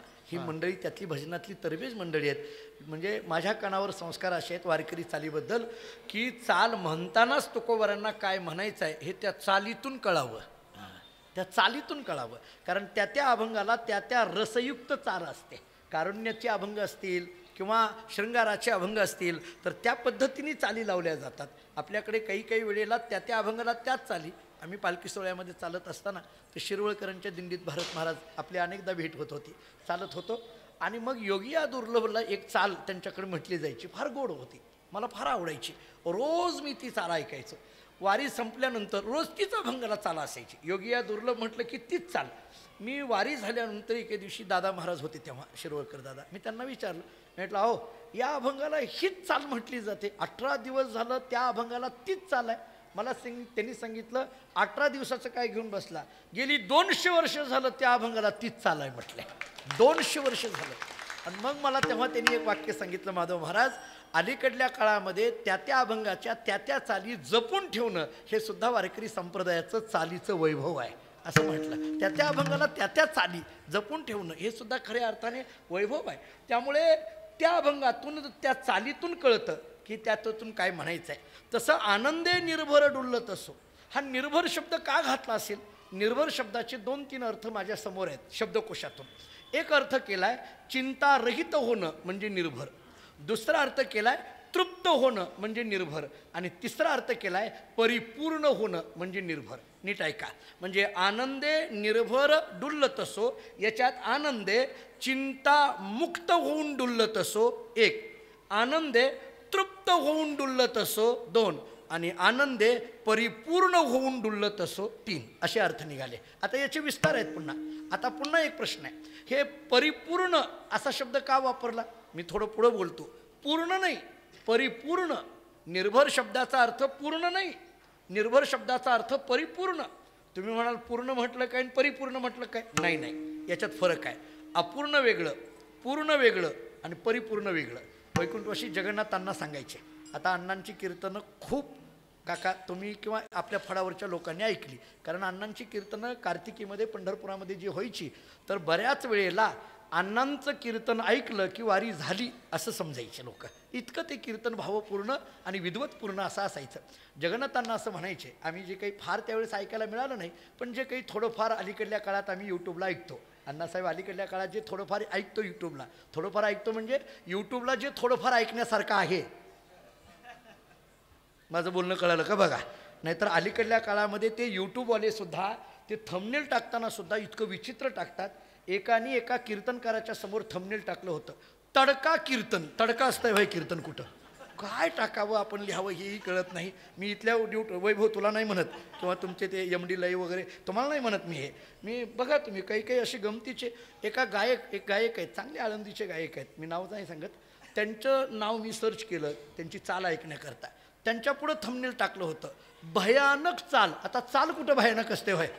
एखाद्या वेळेस म्हणणारा भयानक असेल, नाही असं नाही, पण चाल कुठं असते का? म्हणजे आपण आपल्या यूट्यूबच्या चॅनलला व्ह्यूज वाढाव्या, TRP वाढावा म्हणून आपण त्याच्यासमोर काय शब्द टाकतोय हे आपल्याही लक्षात येत नाही. दुर्दैवाने आपल्याला माहीत नाही. यूट्यूबवरची कीर्तनं फक्त महाराष्ट्र ऐकत नाही, सगळं जग ऐकतंय, हे लक्षात घ्या. सगळं जग ऐकतंय. त्यामुळे त्याच्यावर कोणते थंबनेल असावे, कोणते शब्द असावे. त्या कीर्तन बऱ्याचदा आपण मनोरंजनाचं कीर्तन असं लिहितो, हसून हसून पोट दुखेल असं कीर्तन लिहितो. हे जे शब्द आहेत, या शब्दाने कीर्तन या संहितेला तेवढ्या शब्दामध्ये लोक गुंतून टाकतात.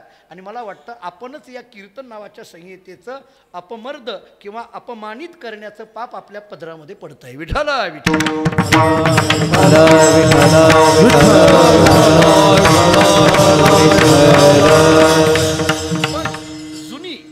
जुन्या काही यूट्यूब चॅनलवर आपल्याला ती जी अण्णांची कीर्तनं ऐकायला मिळतात, त्याने अण्णांनी एक अर्थ असा सांगितला होता निर्भर या शब्दाचा परिपूर्ण अर्थ करताना. त्यांनी असं सांगितलं, अपूर्ण वेगळं, पूर्ण वेगळं आणि परिपूर्ण वेगळं. ज्याच्याकडे ज्ञान नाही किंवा आनंद नाही तो अपूर्ण, ज्याच्याकडे आनंद नाही तो अपूर्ण, ज्यांच्याकडे आनंद आहे, अनुभूती आहे, ते पूर्ण, आणि असलेला आनंद जगाला वाटण्याचं सामर्थ्य ज्यांच्याकडे, ते परिपूर्ण, असा अर्थ केला होता. आणि त्याच्यात त्यांनी बारकावा असा सांगितला होता, जो पामर आहे तो अपूर्ण आहे, जो मुक्त आहे तो पूर्ण आहे, आणि जे संत आहेत ते परिपूर्ण आहेत. त्यामुळे संत हे परिपूर्ण आहेत का? सेवितो हा रस, वाटितो अनिका. आणि म्हणून त्या दृष्टीने आम्ही आता आनंदे निर्भर डुल्लत असो, हे डुल्लत असो शब्द आला का नाही. मग कोणीतरी तुकाराम महाराजांना विचारलं, महाराज तुम्ही डुल्लत असो, आम्हालाही डुलणारी भरपूर भेटतात, संध्याकाळच्या वेळेला डुलणारी भरपूर भेटतात. महाराज सांगतात त्या डुलण्याचा अर्थ नाही. हे डुलणं कसं आहे? असो ऐसा कोठे आठवची नाही, देहीच विदेही भोगुदशा. तिसऱ्या चरणामध्ये महाराज सांगतात हे डुलणं कसं आहे? असो ऐसा कोठे आठवची नाही, देहीच विदेही भोगुदशा. या शब्दाचा अर्थ आहे इथं आता आठव राहिलेला नाही, असो ऐसा कोठे आठवची नाही. आता नीट ऐका, हे आठव म्हणणं आणि नाठव म्हणणं याच्यात फरक आहे. नाठव काय आहे, आठव काय आहे, आणि केवळ आठव काय आहे. मी पुढं जे बोलणार आहे ते ऐका. नाठव वेगळा, आठव वेगळा आणि केवळ आठव वेगळा.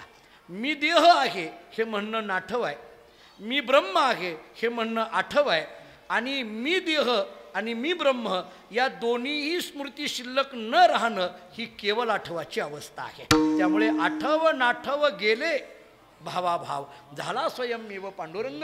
महाराज सांगतात आता आम्ही या स्थितीमध्ये आहोत, देहीच विदेही भोगुदशा. आणि देहीच विदेही भोगुदशा असल्यामुळे या शरीराकडून कोणतंही कर्म घडलं तरी त्या कर्मापासून निर्माण होणारं पापपुण्य आम्हाला लागत नाही, याचं कारण अभंगाचं शेवटचं चरण महाराज. तुका म्हणे आम्ही, तुका म्हणे आम्ही, तुका म्हणे आम्ही झालो अग्निरूप. तुका म्हणे आम्ही, तुका म्हणे आम्ही, तुका म्हणे आम्ही झालो अग्निरूप. तुका म्हणे आम्ही, तुका म्हणे आम्ही, तुका म्हणे आम्ही झालो अग्निरूप. तुका म्हणे आम्ही, तुका म्हणे आम्ही, तुका म्हणे आम्ही झालो अग्निरूप. लागो रे ती पाप पुण्य अंगा, लागो रे ती पाप पुण्य अंगा.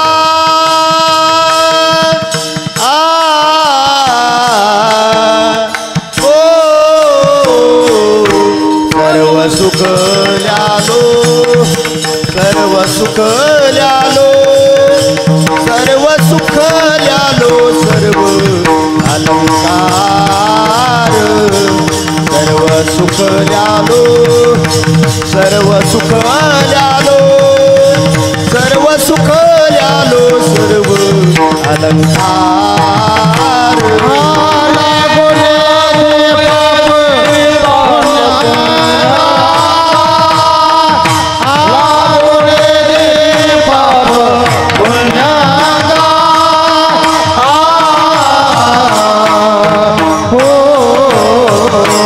सर्व सुख ल्यालो, सर्व सुख ल्यालो, सर्व सुख ल्यालो, सर्व अलंकार. सर्व सुख ल्यालो, सर्व सुख ल्यालो, सुख ल्यालो, सर्व सुख ल्यालो, सर्व अलंकार. तुका म्हणे आम्ही झालो अग्निरूप. लागो रे ती पाप पुण्य अंगा, लागो रे ती पाप.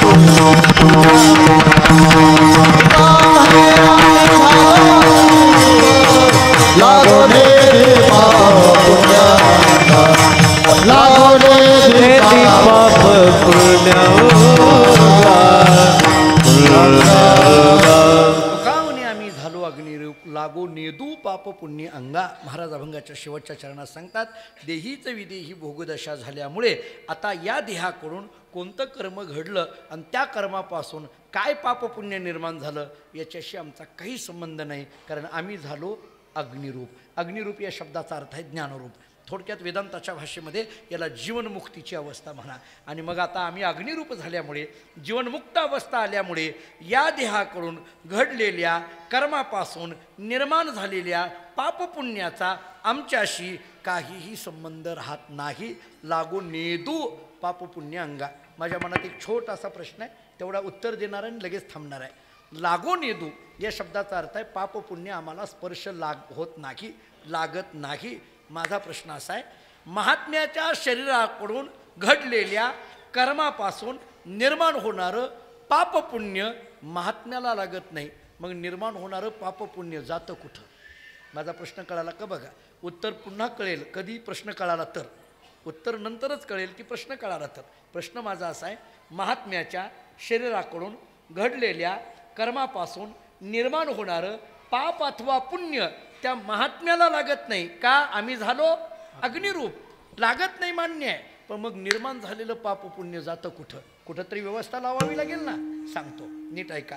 महात्म्याच्या शरीराकडून घडलेल्या कर्मापासून निर्माण होणारं पाप अथवा पुण्य त्या महात्म्याला लागत नाही. ते कुठं जातं? ते पुण्य कुठं जातं? तुकोबराय सांगतात, पुण्यवंत भावे घेता सज्जनाची नावे. त्यांचं नामस्मरण जे करतात त्यांच्याकडे पुण्य जातं, आणि पाप कुठं जातं? त्यांना जी नावं ठेवतात त्यांच्याकडे जातं. कळलं का? पहा, त्यामुळे त्यांची निंदा करण्याकडे पाप जातं आणि त्यांचं नामस्मरण करणाऱ्याकडे पुण्य जातं. मग आपल्याला पुण्य प्राप्त करायचं असेल तर संतांचं नामस्मरण करावं लागेल. ज्ञानेश्वर माऊली माऊली ज्ञानेश्वर माऊली पुंडलिक वरदे हरी हरी विठ्ठल देव तुकाराम ज्ञानेश्वर माऊली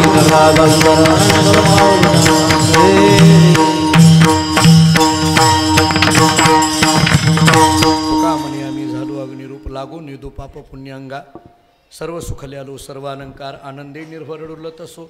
या भंगाचा जेवढा काही माझ्या धावते वेळेमध्ये आणि अल्पमतीने विचार करता येणं शक्य आहे तेवढा करण्याचा प्रयत्न केला. मी आपल्याला आरंभालाच म्हटलं होतं की वैकुंठवासी सद्गुरू आबांच्या पुण्यतिथीच्या निमित्ताने बोलत असताना हा अभंग म्हणजे आबांचं आध्यात्मिक चरित्र आहे असं मी म्हटलं होतं. हा अभंग म्हणजे आबांचं आध्यात्मिक चरित्र आहे, कारण तेने सदा चित्ता समाधान या स्थितीमध्ये आबा आहेत. त्या आनंदे निर्भर डुल्लतसो या स्थितीमध्ये आबा आहेत. देहीच विदेही भोगुदशा या अवस्थेमध्ये आबा आहेत, आणि लागो निदो पाप पुण्य अंगा या अवस्थेमध्ये आबा आहेत. त्यामुळे आबांचं एक अत्यंत शुद्ध जीवन काय आहे ते हे या अभंगातून आपल्याला लक्षात घेऊन जरा थोडं पुढं बोलू. बाकीच्याचं काय घेऊन बसला, संसाराच्या अन्य विकाराचं काय घेऊन बसला, पाप पुण्याला सुद्धा जर आबांनी स्वतःकडे लावून घेतलं नसेल तर बाकीच्याच्या विकाराचं काय घेऊन बसला, मी आणि माझ्यापणाचं काय घेऊन बसला, त्या पाप पुण्याला सुद्धा जवळ करू दिलं नाही. असं आबांचं चरित्र. आणि आबांच्या पुण्यतिथीच्या निमित्ताने हा भव्य दिव्य सोहळा या डिक्सलमध्ये या ठिकाणी संपन्न होतो आहे. डिक्सल ही भूमी आबांच्या पदस्पर्शामुळे एक क्षेत्रभूमी झालेली आहे. ज्ञानशास्त्र आणि भक्तिशास्त्र याचा समन्वय म्हणजे आबांचं जीवन होतं. एकीकडे विचारसागर वृत्तीप्रभाकर पंचदशी अशा ग्रंथाचं अध्ययन आणि अध्यापन करणारे आबा, आणि एकीकडे वारकरी संप्रदायातल्या फळ परंपराप्रमाणे आपली दिंडी नियम सप्ताह सांभाळणारे आबा. अशा दोन भूमिका जर बघितल्या तर एक भूमिका भक्तीची आहे आणि एक भूमिका ज्ञानाची आहे, आणि ज्ञान आणि भक्तीचा समन्वय म्हणजे सद्गुरू आबांचं चरित्र आहे, आबांचं जीवन आहे. आबांच्या पुण्यतिथीच्या निमित्ताने आज इथं एकत्रित आहोत. एवढा भव्य दिव्य उत्सव संपन्न होतो आहे. हळूहळू आमचं हे संस्थान खूप उंचीवर पोहोचत आहे. आम्ही लहानपणी जेव्हा यायचो, विशेष करून दादांच्या बरोबर आम्ही इथं यायचो, आणि मग हे सगळं बघितल्यानंतर म्हणजे हे सगळं बघण्याकरता आम्ही यायचो. या सगळ्यामध्ये आपल्याला कीर्तन मिळेल असं तेव्हा स्वप्नातही वाटत नव्हतं, पण आता असं कीर्तन मिळाले की ते आता मी नाही म्हणलं तरी करावं लागतंय, हटत नाही असं कीर्तन झालं. कारण काका किंवा अण्णासाहेब महाराज परमेश्वर महाराज फोन करून ठेवतात, आबांच्या पुण्यतिथीची आदली सेवा आपली आहे. हे घरातलं कीर्तन आहे. मी अनेक वेळेला प्रतिवर्षी येऊन बोलतो आहे. बाहेर कीर्तनाला आम्ही कीर्तनकार म्हणून जातो, पण इथं मात्र आमचं हे घरातलं कीर्तन आहे, ही घरातली सेवा आहे. घरात मी म्हणून त्याच्या पुढं बोलतो. आमच्या घरातून कुणीतरी असावं म्हणून माझ्याकडे ही सेवा काकांनी आणि परमेश्वर महाराजांनी या ठिकाणी दिलेली आहे. आम्ही लहानपणी यायचो. एवढं मोठी भव्य जागा, हे याच्या भूमिपूजनाला मी होतो. मला आठवतं आहे काकांनी माझ्यावर जबाबदारी दिली होती. माधव महाराज, तुम्ही लहान होता, माझ्यावर जबाबदारी दिली होती. पंढरपुरातली महाराज लोक आणायची, आसाराम महाराज सगळी फडकरी मंडळी घेऊन या म्हणले मला. आम्ही गाडी घेऊन आलो. उद्याचा दिवस होता, आबांच्या पुण्यतिथीच्या दिवशीचं भूमिपूजन. 12 ते 2 कीर्तन काकांचं. आम्ही आपलं 12च्या दरम्यान आलो. एवढी गर्दी होती, एवढी गर्दी, गच्च कुठं पाय ठेवायला जागा नाही. काकांचं कीर्तन झाल्यानंतर भूमिपूजन करायचं. आता भूमिपूजन करायचं, ही सगळी महाराज लोक अशी पुढं बसलेली होती. ते जे ब्राह्मण होते भटजी इथले, त्यांचे भटजीसुद्धा ठरलेलेच आहेत, कारण प्रत्येक ठिकाणी त्यांनीच भूमिपूजन केलेलं होतं. मला आठवतं आहे ते ब्राह्मण, त्या ब्राह्मण काकांनी मला विचारलं, विनोद काका अहो हे काय कार्यक्रम आहे? मी म्हटलं भूमिपूजा. म्हटले भूमिपूजन करायचं आहे, पण भूमी कुठं आहे? कारण माणसं इतकी बसलेली होती की भूमीच रिकामी नाही. मी म्हणलं माझ्याही लक्षात येईना. मी म्हणले ते आम्ही विचारू शकत नाही, तुम्ही विचारा. मी काकांना विचारलं, म्हणलं काका भूमिपूजा आहे ना? होय. म्हणलं ही भूमीचं पूजन करायचं कुठं? माणसंच बसले, जागा कुठं आहे? मला प्रकाश काकांनी तेव्हा विचारलं भूमिपूजन कोणाच्या हस्ते? मी म्हटलं या महाराज लोकांच्या. मग ही उठून उभार राहिली की तीच जागा. मला तेव्हा कळालं जागा कशा शोधायच्या असतात. तेव्हा कळालं. म्हणजे असं काकांचं काम त्या काळामध्ये असेल, पंढरपुरातलं काम असेल, पुढं आळंदीतला तो पालखी सोहळा असेल, या सगळ्यामध्ये आमच्या संस्थांनी सद्गुरू रामचंद्र बोधले महाराज संस्थान एकंदरीत आमची बोधले महाराज परंपरा ही फक्त आता महाराष्ट्रापुरती मर्यादित नाही. आपल्या सगळ्यांना माहीत आहे ही सगळी घरातली मंडळी आहेत. कर्नाटक असेल, आंध्र प्रदेश असेल, तामिळनाडू असेल, तिथपर्यंत आपली ही परंपरा पोहोचली. आणि म्हणून मी अनेक वेळेला बोलतो आहे, आज बोलतो आहे असं नाही. मी परमेश्वर महाराज अण्णासाहेबांना महाराजांना मी अनेकदा बोललो आहे की मला ते लहानपणीचे दिवस आठवतात की जेव्हा प्रकाश काका आमच्या घरी यायचे. ते घरी येणंसुद्धा त्यांचं असायचं ते रात्री 10च्या पुढं यायचे. आणि 10च्या पुढं आल्यानंतर काका आणि दादा हे जे बोलत बसायचे त्यांना पहाट कधी झाली कळायची नाही महाराज. पण मला असं कधी कधी वाटायचं ही काय बोलत असतील, कारण तेवढं कळणे इतकं माझं वय नव्हतं. पण मला आज कळतंय की ते काय बोलत असतील, हे कसं निर्माण करायचं ते हे बोलत होते. तो संवाद होता. आणि संवाद महत्त्वाचा आहे, फार महत्त्वाचा आहे. मी अनेक वेळेला थोडंसं कधी कधी अभिमानाने सांगतो असं म्हणा. सासाराम महाराज थोडा शब्द बोलतो, अहंकाराने बोलतोय असं सुद्धा म्हणा, हरकत नाही. पण एक बोधले महाराज परंपरा अशी आहे की ज्या परंपरेमध्ये सगळेजण म्हणजे ही जुनी मंडळी आमच्यासारख्या तरुण मंडळींना समोर बरोबर घेऊन या संप्रदायाची वाटचाल करतात. म्हणजे अनेक वेळेला अनेक ठिकाणी काकांकडे आल्यानंतर काकांनी सांगावं, मोठा सप्ताह आहे ना, जयवंत महाराजांची तारीख घ्या. अशा पद्धतीचं मोकळ्या मनाने. आता बरं ही भावकीतलं सांगतोय, कळतंय ना तुम्हाला. आता हे भावकी कशी असते माहिती आहे ना. पण भावकीमध्ये सुद्धा असं असू शकतं, या नियमाला अपवाद म्हणजे बोधले महाराजांची भावकी आहे, हे लक्षात घ्या. इथं काही नाही. म्हणजे इथं काकांनी आमच्यासारख्यांना म्हणावं की आता आम्ही नाही, आता जयवंत महाराज तुम्ही कीर्तन करा, आता तुमचा काळ आहे. आपल्या एखाद्या घरातल्या मुलाला पुढं करणं हे असं होत नाही. पण हे संस्कार आम्हाला आठवत आहे. म्हणजे काकांना मी म्हटलं असं कसं काय, ते म्हणले आम्हाला दादानी असंच पुढं केलं म्हणून आम्ही तुम्हाला करायला लागलो म्हटले. ते म्हणजे ही परंपरा आहे. कारण त्या काळामध्ये मला आठवतं आहे, कोणताही मोठा कार्यक्रम असला की दादा कीर्तन करायचे नाहीत, पण काकांना कीर्तन करायला लावायचे. आज मला आठवतं आहे माणकोजी बोधले महाराजांच्या त्रिशताब्दीचा सोहळा होता आणि त्याच्या मुख्य समाधी सोहळ्याचं कीर्तन काकांचं झालेलं होतं. मुख्य समाधी सोहळ्याचं कीर्तन तेव्हा काकाचं झालं. म्हणजे अशी काही परंपरा जपल्या जातात आणि ते ऋणानुबंध असल्यामुळे आज दादा असतील, आमचे आईसाहेब असतील, आमचे काका असतील, ही सगळी मंडळी इथं आहेत. अण्णासाहेब महाराज नेहमी म्हणत असतो, कारण आपल्याकडे कार्यकर्तृत्वाचा एक काळ असतो, कार्यकर्तृत्वाचा एक काळ असतो. त्या काळामध्ये तिथपर्यंत पोहोचावं लागतं आणि ती पोहोचण्याची प्रेरणा काकांकडून आमच्याकडं असल्यामुळे वेगळ्या क्षेत्रातून अण्णासाहेब महाराज प्रवास करतात, वेगळ्या क्षेत्रातून रामेश्वर महाराज प्रवास करतात. मी अनेक वेळेला म्हणतो आमचे परमेश्वर महाराज म्हणजे स्थितप्रज्ञ लक्षण जे गीतेमध्ये सांगितलं आहे ते म्हणजे परमेश्वर महाराज आहेत. स्थितप्रज्ञ महात्मा काही नाही महाराज, काही नाही. इतकं सहज, इतकं अशा पद्धतीची वृत्ती राहणं फार कठीण आहे, नाही तर कठीण आहे. पण स्थितप्रज्ञ काही नाही, एकदम शांत पद्धतीने, निरपेक्ष पद्धतीने. आणि एखादं संस्थान पुढं जाण्याकरिता कशा पद्धतीची व्यक्ती पाहिजे तो योग्य उत्तराधिकारी काकांनी आमच्याकडे संस्थांचा निवडलेला आहे. त्यामुळे परमेश्वर महाराज आहेत. आणि या फळावर, आमच्या फळावर ही परंपरेने निष्ठा सेवा करणारी अनेक मंडळी आज इथं उपस्थित आहेत. या सगळ्यांमुळे हा खरा फळ हे संस्थान पुढं जात आहे. आज माधव महाराज बोधले आमचे गौरचे, ते स्वतः इथं टाळ घेऊन उभे आहेत. आपला शिक्षकी पेशा सांभाळत असतानासुद्धा आपल्या परंपरेच्या सेवा चालल्या पाहिजे या निष्ठेने ही सगळी मंडळी काम करत आहेत. आणि त्यामुळे मी फक्त एवढंच सांगत असतो, मी रोज उठल्यानंतर माझी काही फार मोठी पूजा नसते, पण माणकोजी महाराजांना मी एवढीच प्रार्थना करत असतो की दादा आणि काकांनी हा बोधले महाराजांचा फळ कसा चालवला तसा आमच्या सगळ्याकडून पुढच्या पिढीकडून हा चालला जावा, एवढीच प्रार्थना मी माणकोजी महाराजांना, शिवाजी महाराजांना करत असतो. कारण त्यांच्यामुळेच हे सगळं चाललेलं आहे. नाहीतर भारत महाराज तुम्ही पहिल्यापासून याचे साक्षीदार आहात. एक काळ अत्यंत प्रतिकूलतेचा काळ आपल्या संस्थांचा आणि परंपरेचा आपण बघितलेला आहे की ज्या काळामध्ये पंढरपुरामध्ये त्या काळामध्ये बाकीच्याची सगळी फळं मोठी मोठी असायची आणि आमच्या फळामध्ये 1-2 तंबू, तिथंही 1-2 असायचे, इथंही 1-2 असायचे. पण आज मात्र वाळवंटामध्ये सगळ्यात मोठा फळ म्हणजे बोधले महाराजांचा फळ म्हणून जर होत असेल तर याला या मंडळींचे कष्ट आहेत. यांनी घेतलेली जे दोघांनी कष्ट आहेत त्या कष्टाचं हे प्रतीक आहे असं म्हणायला हरकत नाही. त्यामुळे आता आम्हाला नवीन काही निर्माण करायची गरज नाही, फक्त आहे ते आम्हाला टिकवायचं आहे आणि चालवायचं आहे आणि ते व्यवस्थित पद्धतीने चालवायचं आहे, एवढंच आहे. आज तुम्ही कर्नाटकामध्ये गेलात तर कर्नाटकामध्ये तुम्ही कोणत्याही गावात जा, कोणत्याही जा, अगदी तुम्ही हुबळी पार जा, गदग जा, बेंगलोर जा, विजापूर जा, बागलकोट जा, कुठंही गेलात तर तुम्हाला बोधले महाराजांचं एकतरी घर तुम्हाला दिसेल.